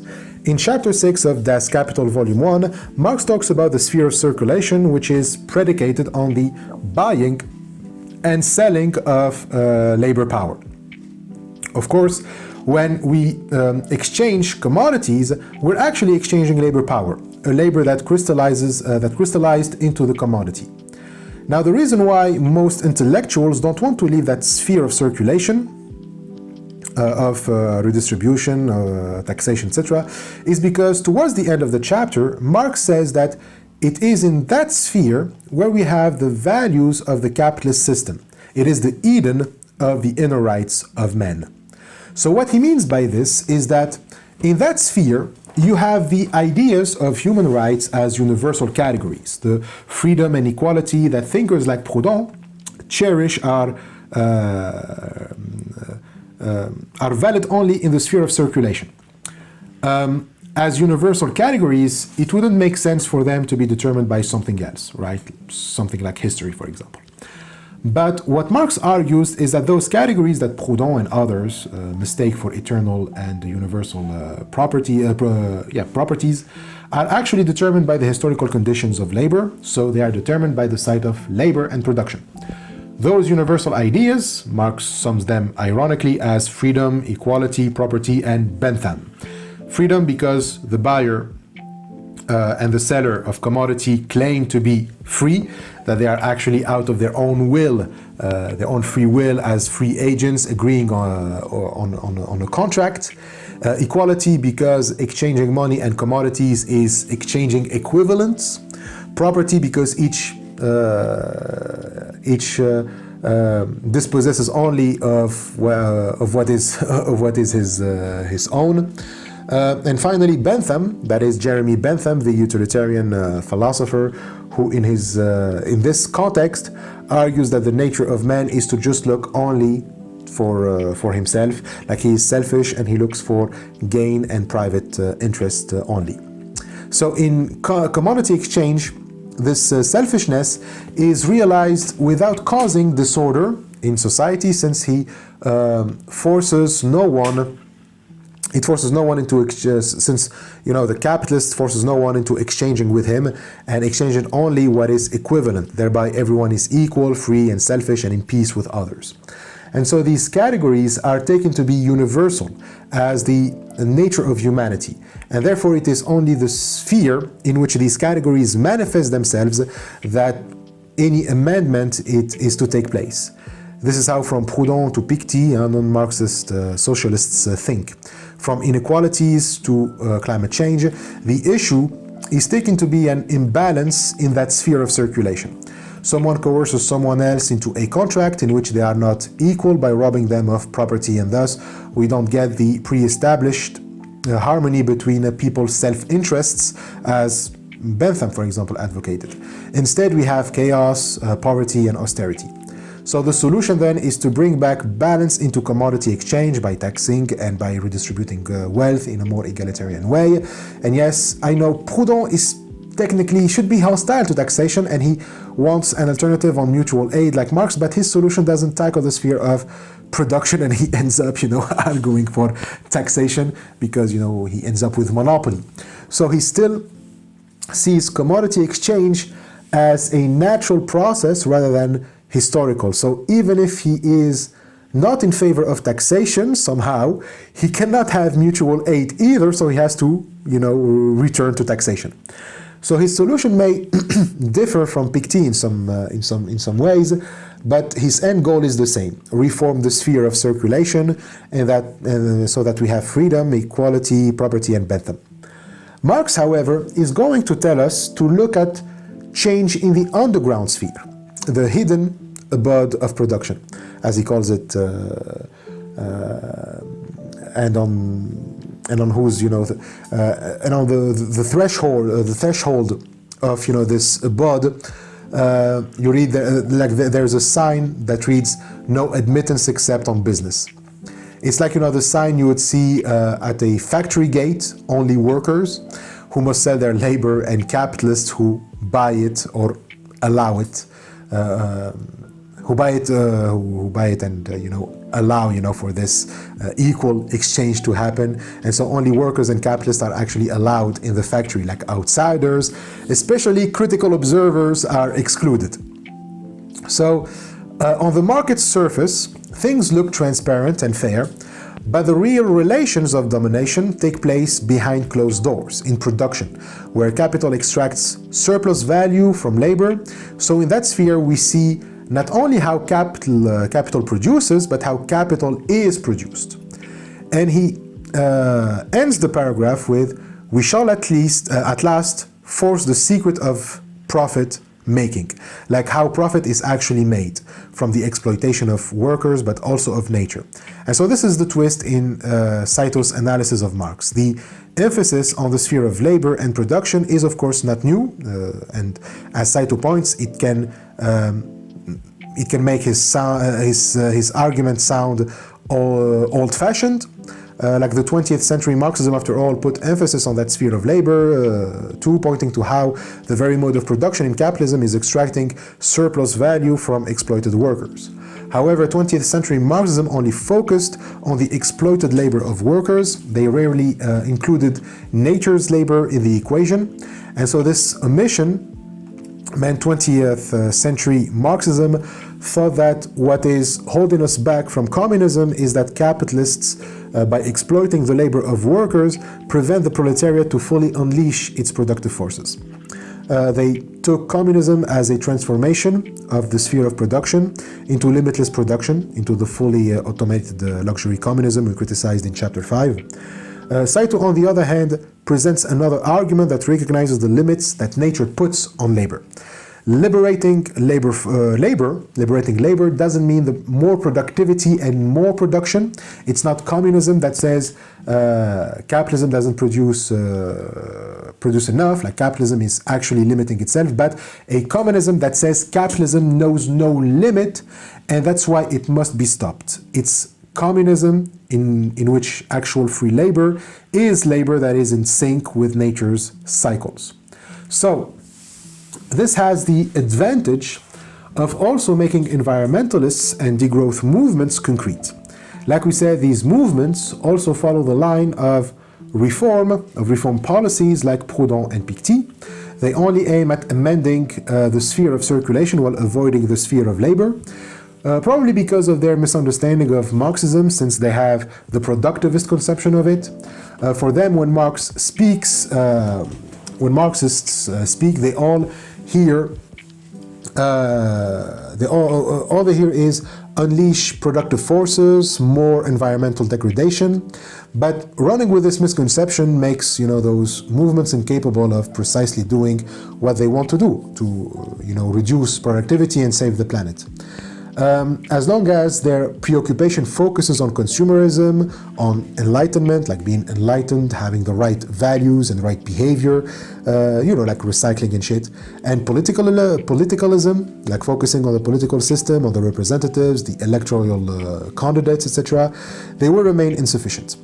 Only by integrating the questions concerning labor into environmentalism and degrowth, by revolutionizing labor, we can hope to actually solve climate change and avoid the pessimism that, that we can easily slide into in the face of a crisis as overwhelming as climate change, because nothing seems to work. So if we keep advocating for change only at the level of politics and remain blind to the necessity of change in the sphere of labor, well, obviously the crisis will only worsen. It will then be a question of time before we fall into despair and think that there is nothing to do except waiting for our doom. The pessimism of our vision for the future in light of the climate crisis stems from the sheer size of the problem. There is nothing one person can do about it alone. Moreover, those who might possess such power, politicians, government officials, the business elite, seem to have no inclination to heed the voices calling for them to combat the crisis. It is therefore difficult to see any hope for change at the level of politics. Naturally, this leads to despair, yet if we allow ourselves to succumb to despair, all that awaits us is the descent into barbarism. There is one place left for people to take concrete action as directly concerned parties, the site of production. This is why the first step towards real revolution must take place there. So there it is, the transition to degrowth communism, the return to mutual aid as the basis of social relations, starts with a revolution in the sphere of labor. But what's that concretely? Can we give concrete examples? Well, yes we can. A transformation of the labor process. Saito gives an example in Detroit, the city where Eminem spent his childhood, a city in the state of Michigan in the US. Now, we're not talking about a full-on revolution in labor, but small seeds of revolution planted in sites of production. So what happened in Detroit? Now, just a heads up, Saito here provides a source for this. It's from Alexander and Gleason's book, Degrowth in the Suburbs, which we already mentioned in the chapter on green Keynesianism. But they only discuss Detroit in just 2 paragraphs in the 7th chapter, governing the city, in the section Degrowth, Austerity, Urbanism, and the Politics of Culture. But they base this on another source, George Galster's 2012 book, Driving Detroit. And there you will find the whole story of what happened there with numbers and statistics, and it's the source I read to know what really happened, because in just 2 paragraphs I cannot grasp the whole story. So Detroit was known as the Motor City, okay, the Motor City, because it was the headquarters of General Motors, Ford, and Chrysler. And so it thrived in the first half of the 20th century, attracting hundreds of thousands of workers, many of them African Americans during the Great Migration. But starting in the 1970s, US car companies began shifting production overseas or to non-unionized areas in the US. So the deindustrialization destroyed Detroit's economy. Factories closed, workers were laid off, and whole neighborhoods lost their main source of income. And like Saito said, Detroit was plagued with unemployment. And as jobs disappeared, so did the tax base. Fewer employers, fewer employed residents meant less revenue for the city, and at the same time, the city still had to pay pensions, maintain infrastructure, and provide public services, meaning that it had to borrow money from banks and bondholders, while also accumulating massive pension and healthcare obligation that it couldn't fund. And so this accumulated in a debt of roughly 18 to 20 billion dollar, making Detroit the largest municipal bankruptcy in US history. In 2013, it declared bankruptcy. So the Detroit case symbolized the deep structural crisis of American cities hit by deindustrialization and disinvestment, a symbol of the dashed dreams of capitalism. So the city was left in ruins, abandoned houses, empty skyscrapers, and crumbling factories made Detroit look almost post-apocalyptic. Its population dropped from 1.8 million in 1950 to under 700,000 in 2013. That's an exodus of over half its population. Crime increased, services like street lighting or garbage collection faltered, and streets looked like basically wastelands. However, there was still hope. Despite mass flight, many residents refused to leave. But they didn't wait for outside investors or intervention from the state. Instead, they took matters into their own hands, reimagining Detroit as a place where new ways of living could be tried. So grassroots initiatives emerged, often led by community groups, churches, and activists who refused to give up on their neighborhoods, and they turned their hardships into opportunities to rebuild anew. So the abandoned land and property after the exodus of people and industry, well, with this much land abandoned, property values plummeted. And so this meant that vacant lots could be purchased or reclaimed cheaply and begin new projects for cheap costs. Local volunteers and worker co-ops led the effort to revitalize the urban wasteland by using those lots of land for urban farming. People converted empty lots into gardens and farms, producing fresh food in a city that, had become a food desert. Like you had very few grocery stores and little access to affordable produce. So urban farming became a way to restore community ties. It generated local employment, it promoted healthier diets, and reimagined the city's future in sustainable terms. The cooperative model also reflected a rejection of the top-down capitalist production and development that had, failed Detroit. And instead, it was grassroots, democratic, and oriented toward community well-being. Now, Gollister is critical of urban farming in his book, calling it inefficient and oxymoronic, but screw that. Urban farming is working in Detroit. And all of its setbacks are because of capitalism trying to undermine it.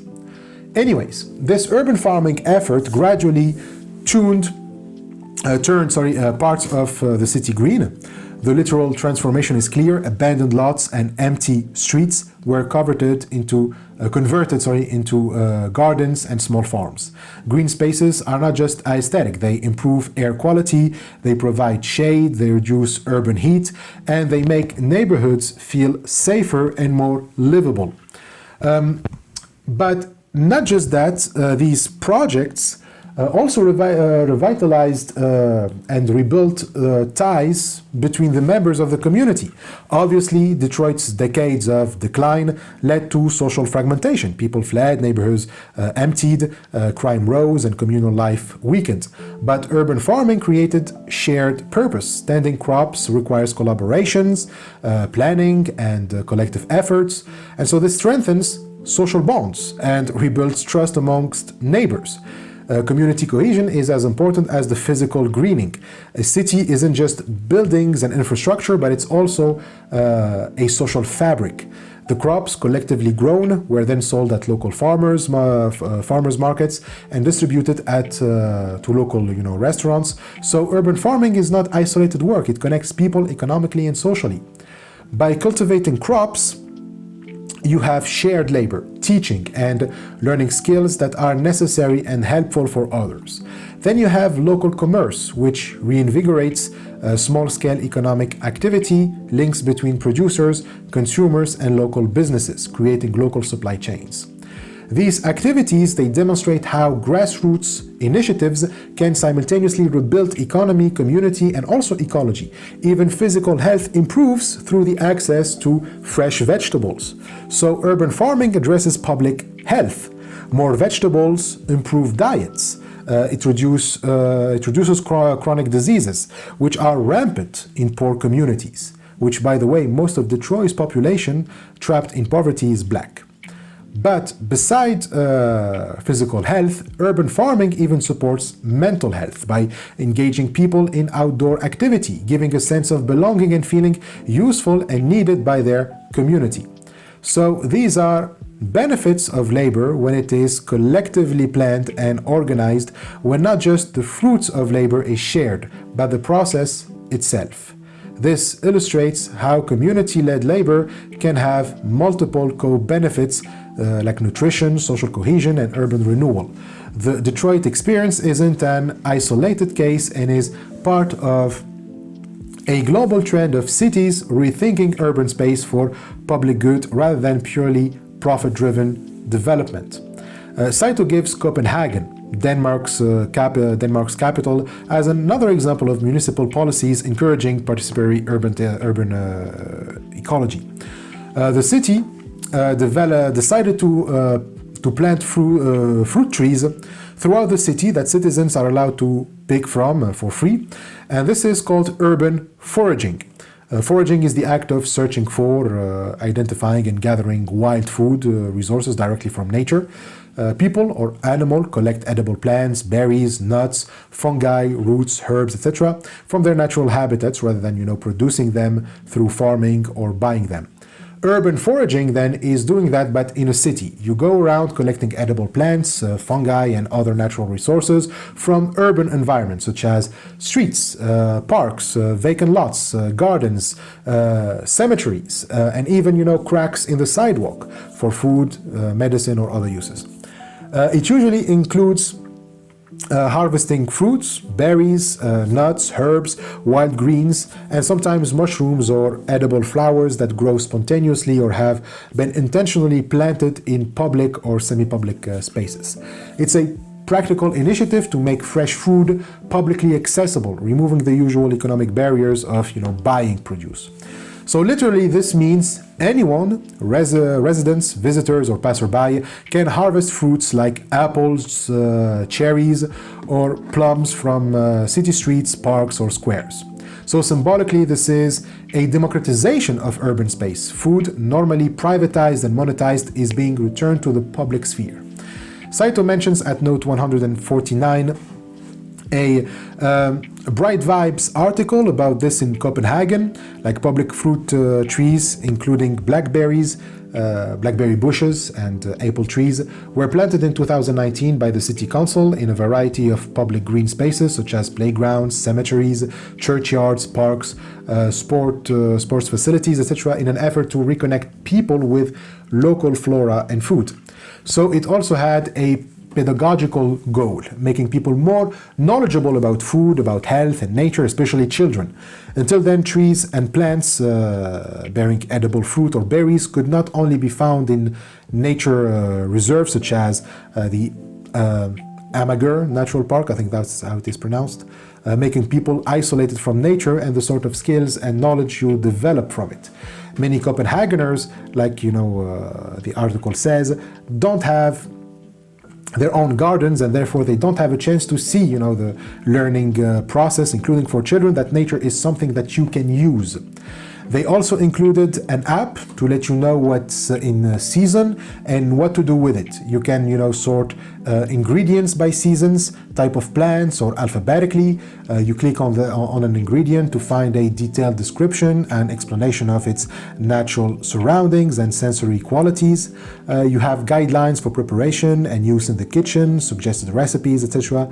And so this initiative also seeks to integrate Copenhageners in city life, emphasizing the communal aspect of the city, that the city is somehow is something that all Copenhageners own, that this collectively owned area is something that people can use and interact with, bond with, and be the grounds for forming community.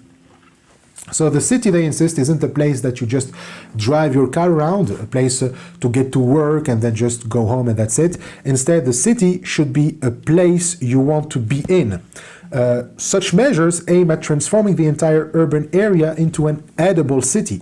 The entire urban environment becomes productive, not just for aesthetics, but for direct consumption. Streets, parks, and even unused public spaces are reimagined as sources of sustenance, making urban living more self-sufficient and interactive. And this contrasts sharply with the typical capitalist city, where land is primarily valued for profit and development, not for feeding people or fostering community interactions. We have here a modern reinstatement of the commons and the radical abundance that we talked about last week. By planting free-to-pick fruit trees, Copenhagen is reviving resources like pastures, forests, or rivers, shared collectively rather than privately owned. And it's bringing the common in a contemporary urban context, public resources managed for the collective good. And so this counters the logic of privatization that dominates capitalism, which tends to enclose and monetize shared resources. So the logic of capitalism loathes the idea that people can get free food, since it relies on scarcity, on commodification, and profit extraction.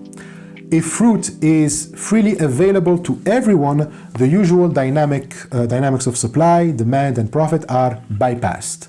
Also, as Saito says, cultivating fruits and vegetables in the streets not only helps combat hunger by making food freely available, but also fosters awareness of the dynamics of farming and nature in local citizens.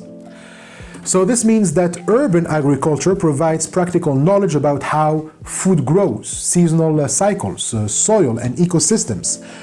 It's like I said, teaches people skills for self-sufficiency, making us, independent from capital and the state. Citizens gain a direct relationship with the natural world rather than being passive consumers dependent on industrial supply chains. And this is how you heal the metabolic rift, how you bring back human relation to nature.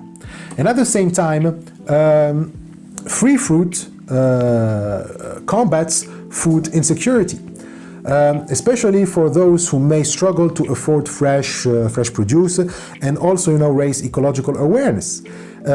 If fruit grows nearly busy streets with heavy traffic, it may be infused with exhaust fumes and absorb pollution. So citizens begin connecting environmental quality with their food and health. So this creates grassroots pressure for cleaner streets, expanding bike lanes, reducing car traffic, improving air quality, and even reclaim the abundance of roadways as a form of commons as well.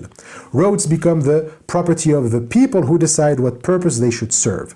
They are collectively managed and serve the purpose of the community rather than the circulation of commodities. Streets under capitalism are often dominated by cars, monetized parking, and traffic flow efficiency, primarily serving private interests. Transforming streets into edible spaces or bike-friendly areas, reclaiming public space for collective use, expanding the notion of the urban commons, etc. This is the goal. Saito also says in note 150 that these measures all emerged during COVID lockdowns as attempts to learn how to prepare for a global crisis. Like, it's not by preparing for civil war, by stacking firearms like the Bengaluru movement, but doing this, fostering networks of solidarity and mutual aid, turning cities into such networks. So that when a crisis occurs, people have the means to help one another and sustain themselves. This is taking matters into our own hands and actively giving a crap about human rights, transforming cities by making them green instead of trying to make capitalism green.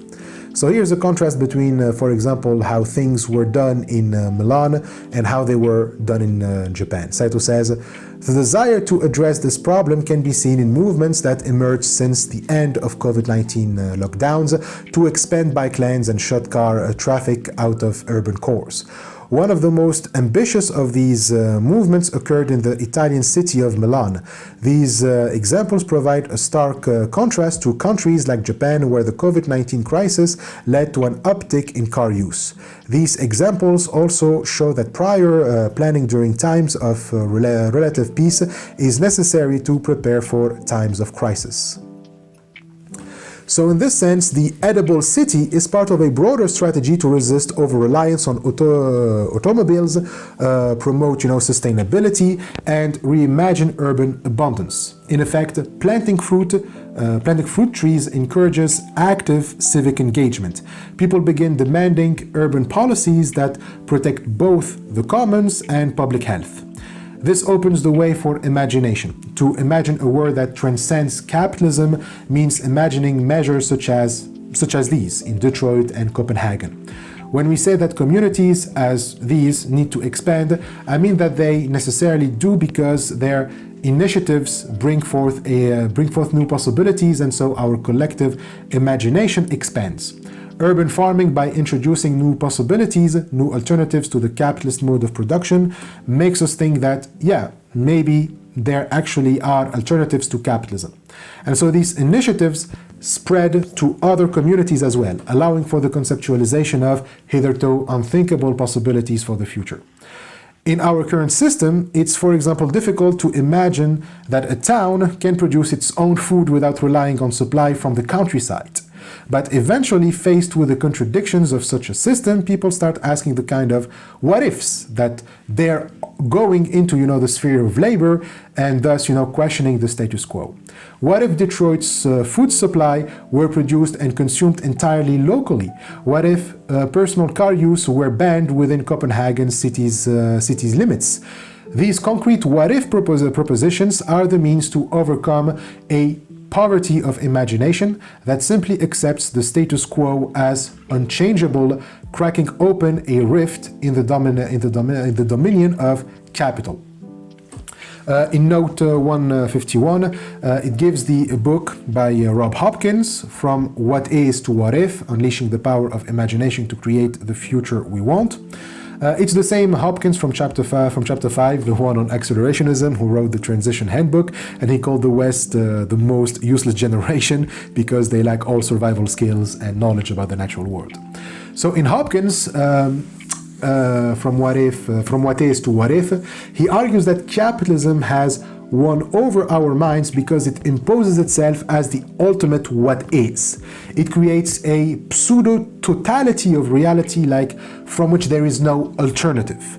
And as such, people not only are forced to accept the fundamental mechanisms of the system, but also its negative consequences. Like I said, when at first you don't challenge the capitalist system in its core, in the site of production, and only focus on the site of consumption. And eventually you will give up and accept to live, surrounded by trash.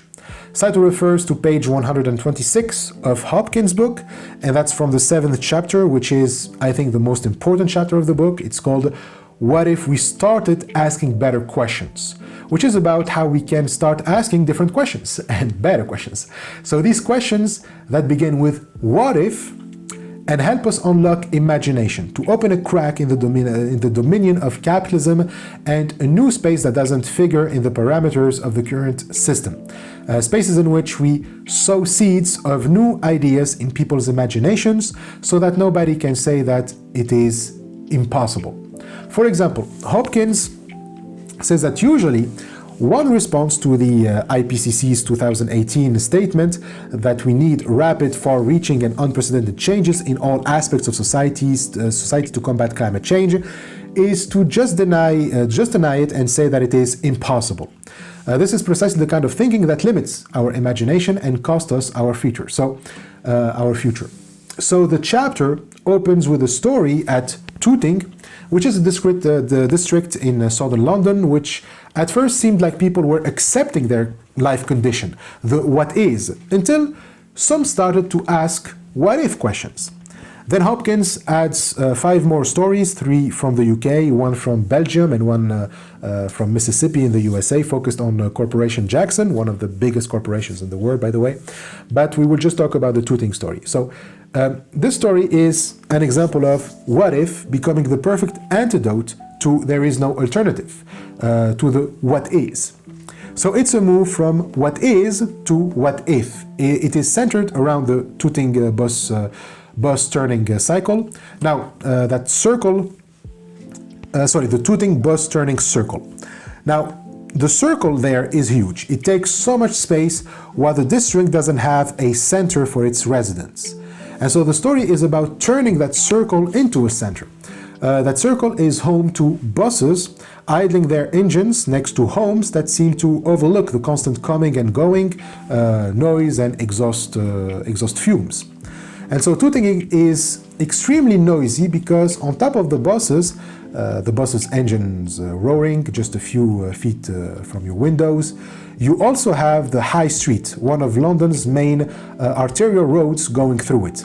So it's not really a joyful place to live until in 2017, Transition Town Tooting, a grassroots community group focused on sustainability and local engagement, decided to make the circle the center of Tooting and treat it as if it were a village green, with £2,000 raised through crowdfunding and lots of volunteer effort. They temporarily closed it to buses and remade it with grass, with plants, decorations, benches and music.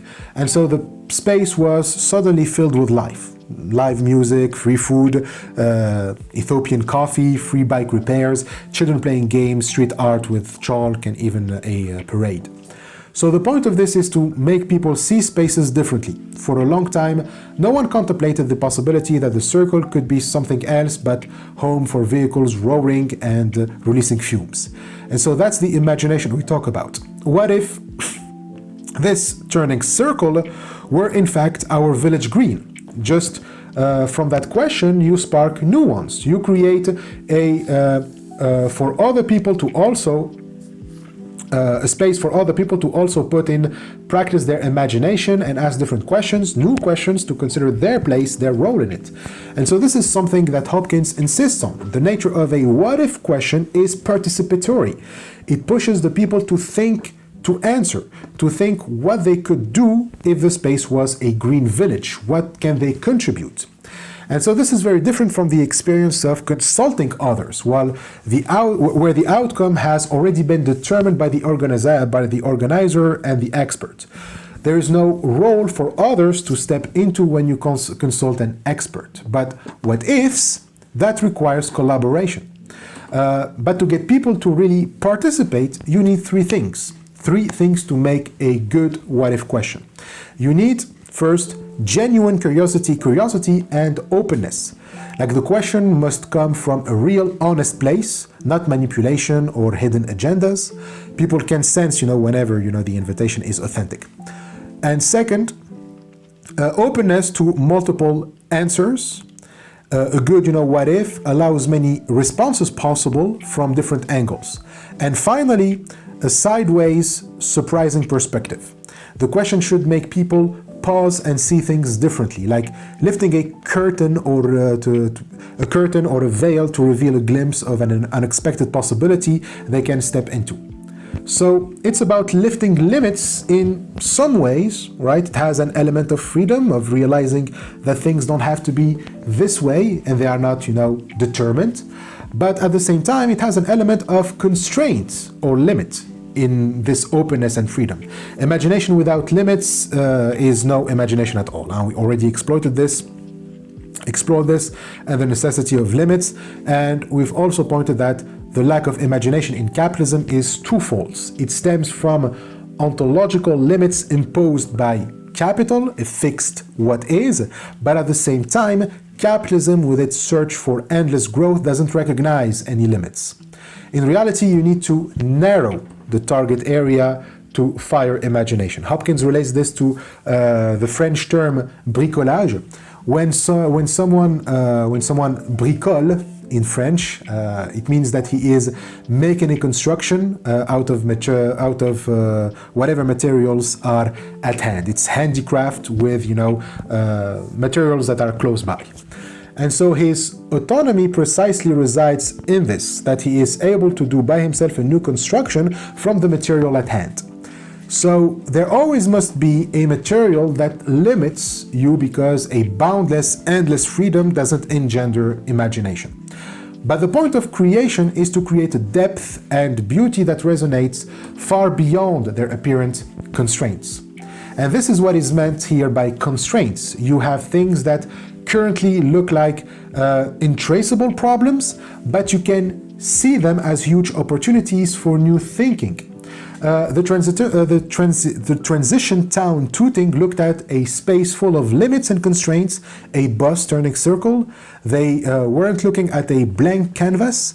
Imagination is always grounded in our limited reality, but those limits shouldn't be understood as fixed rules.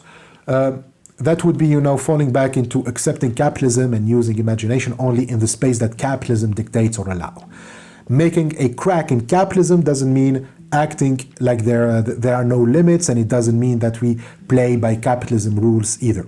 Rather, we take the reality that capitalism has pushed onto us, that reality is the material by which we will do the bricolage. Like, you are limited by that, a bus turning circle, but the imagination lies in making that limited space something else than what capitalism forces it to be.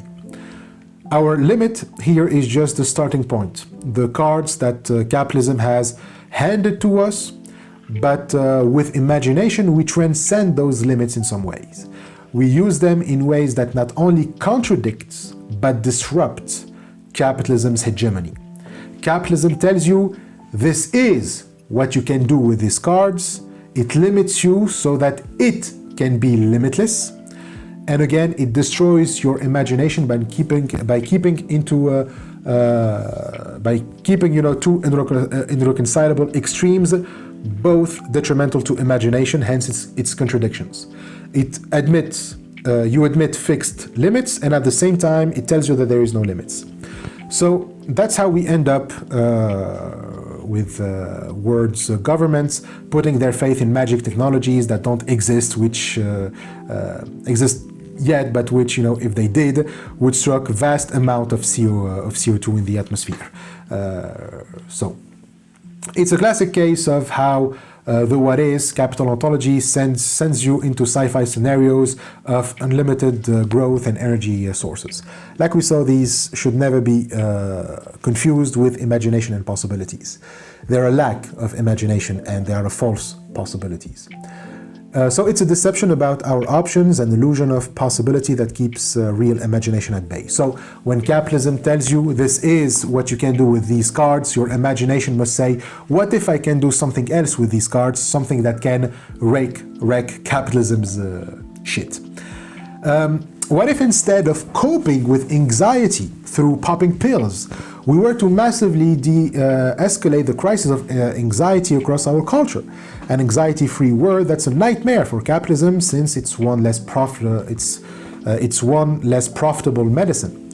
So these are the kind of questions we must learn to ask. This is a skill we need, like Hopkins says, to master the art of asking questions which address the gravity of our situation, yet which also create longing. Longing means a healthy kind of optimism that is utopian but also realistic, meaning that it is the kind of longing that is grounded in the physical reality of the world, that respects planetary boundaries. But it is also in a dialectical relationship with that reality. It evokes a deep and rich sense of what that reality could be, or in Hopkins' words, the wonders we can still create, that we can transform reality for everyone's and every living thing's benefits. So we need spaces for that. We need what-if spaces. Schools and universities, rarely offer them. So we ask, what if every university declared a climate and ecological emergency and all of its courses were taught through that lens? Spaces in our cities and towns where you can sit down with other people and explore new ideas are virtually non-existent. So in 2016, the London National Park City proposed a good question. What if London were a national park, and created a space with just, guerrilla signs which read Greater London National Park, officially only a national park. And that's it, like just put, the signs, and with those unusual signs, they attract people's attention with the intention to unlock people's imagination around how an urban area could become a national park, thereby, creating a what-if space. People just start thinking about, what if we made London a national park city? What if your street, your ward, your boroughs thought of itself as, part of a national park city connected to a much greater landscape? And people actually engaged with it. They started tweeting other what-if questions to spark imagination to turn London into a national park city. And Hopkins gives a selection like, what if you could swim safely in all London's canals? What if, all residential streets were play streets? What if every street had public art? What if bird song drowned our traffic noise? What if there were more trees than people? One question is about squirrel. There was a question about squirrel. What if a squirrel could get from one side of London to the other without ever needing to touch the ground, by jumping just from tree to tree? What if we had a vertical climbable commons? What if majestic red kites filled London's skies again? What if you could see the Milky Way from every garden? What if we rewilded all of London's golf courses? What if every park in London were connected to all its neighboring parks by at least one green quiet way, suitable for walking, cycling, and gardening too? So these questions work. We see many social and local movements starting this way, with simple what-ifs. Hopkins cites two movements: the craft beer movement, which is a beer brewing movement that began in the late 20th century, particularly in the US and in Europe, as a reaction against mass-produced industrial beer. It emphasizes small-scale, independent and traditional brewing methods and local ingredients, with a focus on quality, variety, and authenticity rather than mass market efficiency.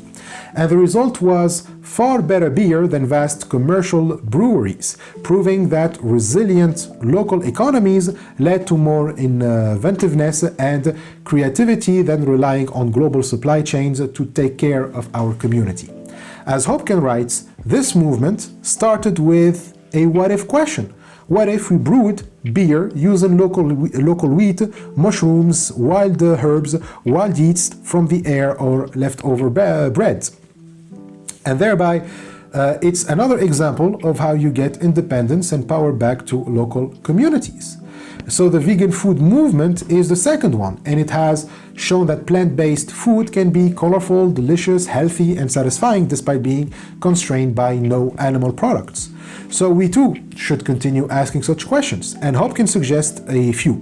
What if we created a fossil fuel-free energy system within 20 years? What if every new house built generated more energy than it consumed? What if urban agriculture became utterly commonplace? What if our cities became huge diversity reserves? What if single-use plastics were something we only saw in museums?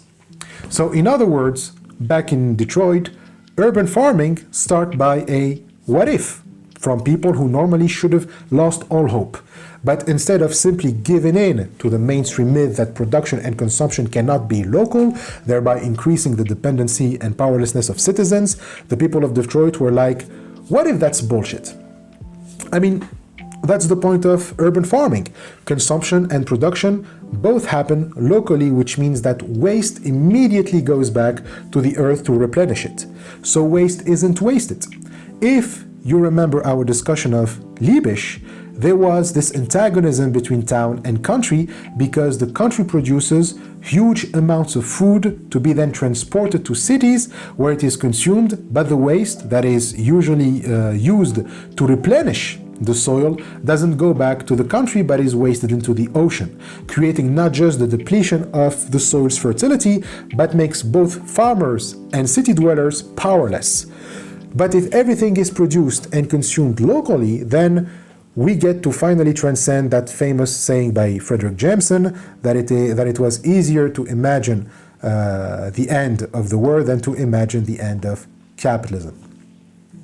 So Jameson said that phrase in three texts. I mean, I only know three texts now where he used that phrase, but I didn't read all of Jameson, so he was a prolific writer, may he rest in peace.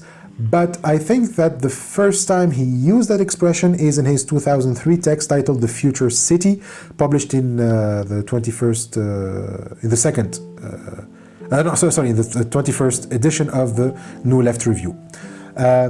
The second text is in the chapter Journey into Fear from his 2005 book Archaeologies of the Future, and then the third text, which is the one that Saito refers to here on note 152, is his 2016 text An American Utopia, published in a book edited by Slavoj Žižek with other scholars on Jameson in An American Utopia, Dual Power and the Universal Army.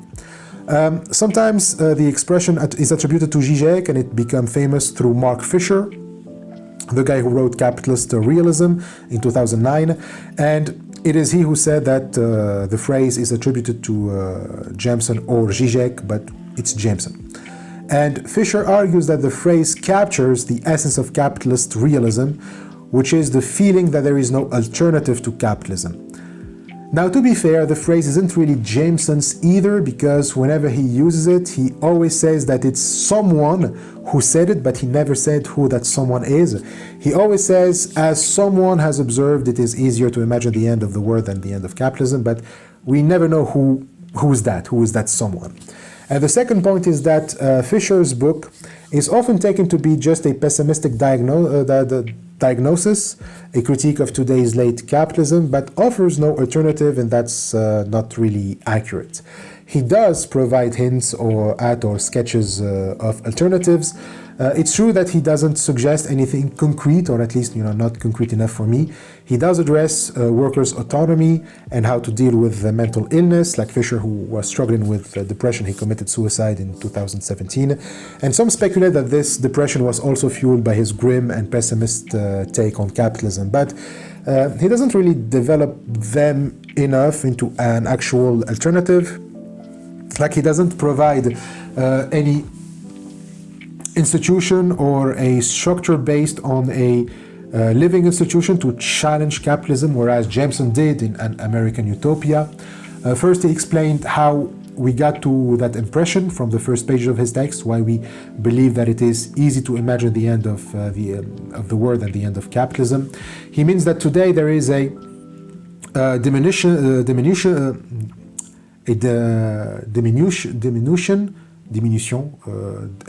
There is a decrease in the production of new utopias and an increase of conceivable dystopias. It's not that we think that capitalism is good, but rather everyone seems to agree that if capitalism keeps rolling, the only future we can still foresee is apocalyptic. But that's the problem. The only future available or we can imagine is dystopia. According to Jameson, this is because of postmodernism, which is a reaction to what is considered failures to all optimistic ideologies to transcend capitalism, the failure of May 68, and especially the disillusionment with the old communist parties. We know how the narrative goes. These parties and their optimistic anti-capitalist ideologies promised us freedom and stuff, but instead we got revelations about the gulags, and this became a dystopian obsession and a quasi-paranoid fear of any form of political or social organization, whether in the formation of political parties or speculations about the construction of future societies. Whenever someone brings in communism or anti-capitalist alternatives, everyone is like, that's a return to the gulag, that's 100 million deaths, etc. So you also had the disillusionment with decolonization in the Third World, which in many cases didn't liberate nations from European imperialism, but simply replaced it with despotic regimes and dictatorships. And when we don't have those direct regimes, European imperialism still continues in other forms. So for Jameson, this meant that even the left grew disenchanted with its own hopes and programs. The left, as Jameson said once, had a political program called revolution, but no one seems to believe in it any longer. They don't believe in revolution because, well, the narrative is that whenever we try the revolution, it turns into totalitarian regimes, and partly because the agency supposed to bring about the revolution has disappeared, and because the system it was supposed to replace has become too omnipresent to begin to imagine, replacing it. And partly because the very language associated with revolution has become as old-fashioned and archaic. The same is true for the other part of the left that doesn't seek revolution but reform. There too you have disillusionment in reformist or social democratic parties. Such parties, according to Jameson, have no programs of any distinction, save perhaps to regulate capitalism. So these are the people we've been criticizing throughout Saito's book. Plus, there is omniscient corruption both in these parties and in the system at large, which is in any case too enormous and too complex to be vulnerable to any measure that can change anything in it. So in the end, it seems like Jameson says, social democracy is in our time irretrievably bankrupt and communism seems dead. And that's why he says it is easier to imagine the end of the world than the end of capitalism, and with that the idea of a revolution overthrowing capitalism seems to have vanished. But he says that there is a third way out of capitalism if revolution and reform are both obsolete now, and that third way is what he calls dual power. It's a term associated with Lenin to describe a transitional period where you have the coexistence of the provisional government, the bourgeoisie, and the network of Soviets or workers and soldiers' councils. So you have like two powers, the government and the networks to which people turn for practical help and leadership on a daily basis, which of course is also counterpower to that of the government. So in the case of Lenin and Jameson, the government here is bourgeois capitalist government. In other words, you need something to create that space outside capitalist hegemony, which means that something as powerful as the government is needed to counter its power and realizes monumental changes. Now, among monumental changes, Jameson includes the nationalization of finance, of banks and insurance companies and investment institutions of all kinds. And in the area of climate change, it is the wholesale seizure of all energy sources, the appropriation of the oil wells and the coal mines, and the destitution of the immense transnational companies that control them. This can be done by draconian taxation of the great corporations, if not their outright appropriation, the gradual redistribution of wealth, not excluding the eventual abolition of inheritance as such, the establishment of a guaranteed annual minimum wage, the dissolution of NATO, etc. So popular control of the media and the prohibition of the most noxious right-wing propaganda, universal Wi-Fi, the abolition of tuition and the reconstruction of free and universal public education, including substantial reinvestments in teachers' salaries, free healthcare, full employment, etc. So many of these measures are welcomed in Saito's Degrowth Communism. But because there is an emphasis, a big emphasis on nationalization, it is still reliant on big government and economic growth. But yes, you need something to counter the power of capital. In the second section of the essay, Jameson tries to identify those already existing institutions which could be the vehicle for dual power. He goes through labor unions, but given that we are entering an age of massive structural unemployment, they no longer offer an effective chance at dual power. When unemployment becomes this generalized, the fundamental organizational problem is no longer that of unifying workers assembled in a single locality and sharing concerns about, a clearly defined work process. The problem is now, organizing the unemployed, who not only do not share a common workplace or shop floor, but may not even have semi-permanent housing, don't share, routines or priorities. They don't even communicate with each other, and no particular signal can assemble them in meetings. At best, they are united by soup kitchens and flop houses, and not even the same ones from night to night. So even employment is affected by this, since it is modeled in postmodernism or massive unemployment. Jameson calls this the gray market, where work becomes ad hoc, work from job to job and from place to place, on the order, of mobile food trucks, or informal car repair from neighborhood to neighborhood out of your own, pickup. So such organization of work makes unions obsolete. He also considers the mafia as a candidate for dual power, but obviously the mafia isn't a good one for obvious reasons. So anyways, his only viable candidate for dual power is the army. But we'll not get into that because it's not our subject. Maybe I'll do a close reading of Jameson's text in the future and explain what he means by the army here, the universal army, because he just takes the principles on which the army operates and is structured. He doesn't believe that the actual army of the US will be the vehicle of dual power, but what he calls the universal army. It's an army of people predicated on the withering away not only of the state, but also of politics as such. And it may echoes with Saito's talk of transcending politicalism and the excessive reliance on the state, and it's in this context that we can also understand that phrase of "it is easier to imagine the end of the world." We said that we will go back to that phrase in the chapter on accelerationism, when we talked about how counting on politicalism to solve climate change is symptomatic of a poor or lack of imagination, and therefore we become unable to imagine an ontology beyond capitalism, a way of living and existence that is not capitalist at heart. Saito, however, is arguing that our imagination is poor because we keep limiting it to politics only, to the sphere of circulation.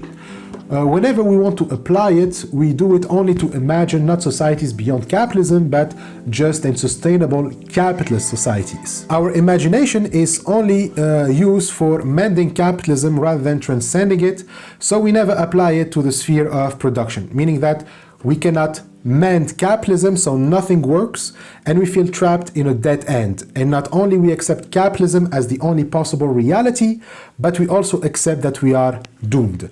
But we could have a rich imagination if we directed it at the site of production. It's only impossible to imagine the end of capitalism when imagination is poor, but all it takes is a what if in the site of production.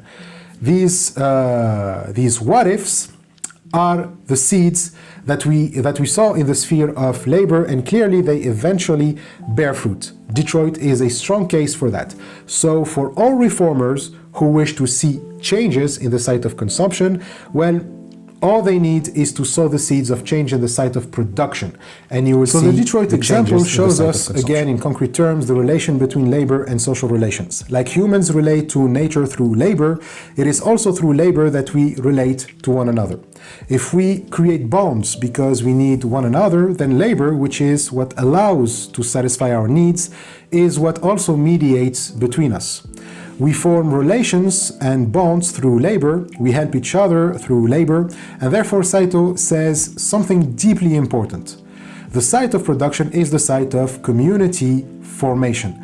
As its boundaries expand, this community has the power to make a greater and greater impact on society as a whole. Movements arising out of labor holds the power to eventually transform even the realm of politics. So the first sentence is key here. The site of production is the site of community formation. We form communities through labor. For societies to survive, they need to partake in production. The more this participation in production is wide and democratic, the more participatory it is. The stronger the bonds between communities, member, and therefore its strength grows too. It's around production that societies form, since it is through production that we satisfy our needs. And therefore mutual aid depends on how we organize production.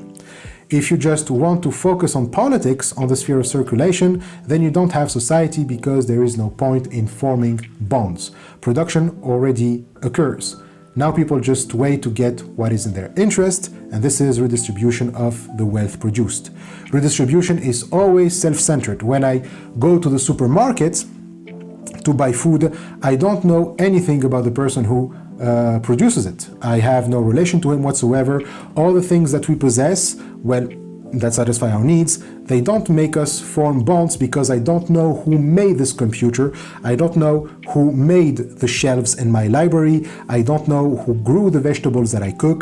All I care about and all I see when buying something, when exchange money for commodity or money for commodity, all I see is just me, my interest. This is not a moralistic criticism like it's bad, like we are bad people, like we're evil or selfish. Rather, the mode of production in capitalism produces these atomized individuals. And these atomized individuals, unable to form social bonds, reinforce that mode of production, which only increases our powerlessness. Again, not being able to form social bonds because we are alienated from the sphere of production is what makes us dependent on the state and capitalism. To be fully emancipated then means that we take back control over production and form real free communities. Such communities will then expand because, of course, facing a global crisis, the only solution is a global community based on mutual aid. Hence, movements, especially environmental movements, must arise out of labor, even for those who want change to occur in the level of politics. Their impacts can only be meaningful if it arises from labor. That being said, it's important to stress that while this book heavily criticizes the imperial mode of living, it doesn't do it in a moralistic frame. Rather, its critique is directed to the very conditions that make the imperial mode of living possible in the first place, meaning the labor process that produces the imperial mode of living. This is what transcending capitalism or the imperial mode of living must mean. When Piketty says we need to transcend capitalism, for that sentence to make sense, it has to mean we need to transcend the abstract labor. We need to transcend what makes capitalism possible. And the same is true for the imperial mode of living. Transcending it means transcending the kind of labor that makes it possible. This is why the main issue this book addresses is not this dimension of lifestyle, not the imperial mode of living, but rather the mode of production that makes this form of consumption possible. In other words, it is imperative that we transcend the imperial mode of living. The only way for such transcendence to take place is to overcome the system of production underpinning it. Now, rejecting politicalism doesn't mean that you reject top-down measures. Saito isn't arguing for anarchism, unfortunately. He still believes that state interventions are necessary to enact changes in the sphere of production, although he never tells us what those interventions are exactly. What he rejects is the belief that only the state or top-down measures can work against climate change. So politics are still needed, but not only they too need to act on the very thing that makes them that makes the power of capital. They can't be the major force behind the change. That force must be social movements, since it's also them that can get politics to change their aims, not simply reforming the sphere of circulation to challenging the organization of labor itself. So overall, this change will mostly be carried by the immense power of social movements. It's up to us to bring about the politics that challenge the power of capital.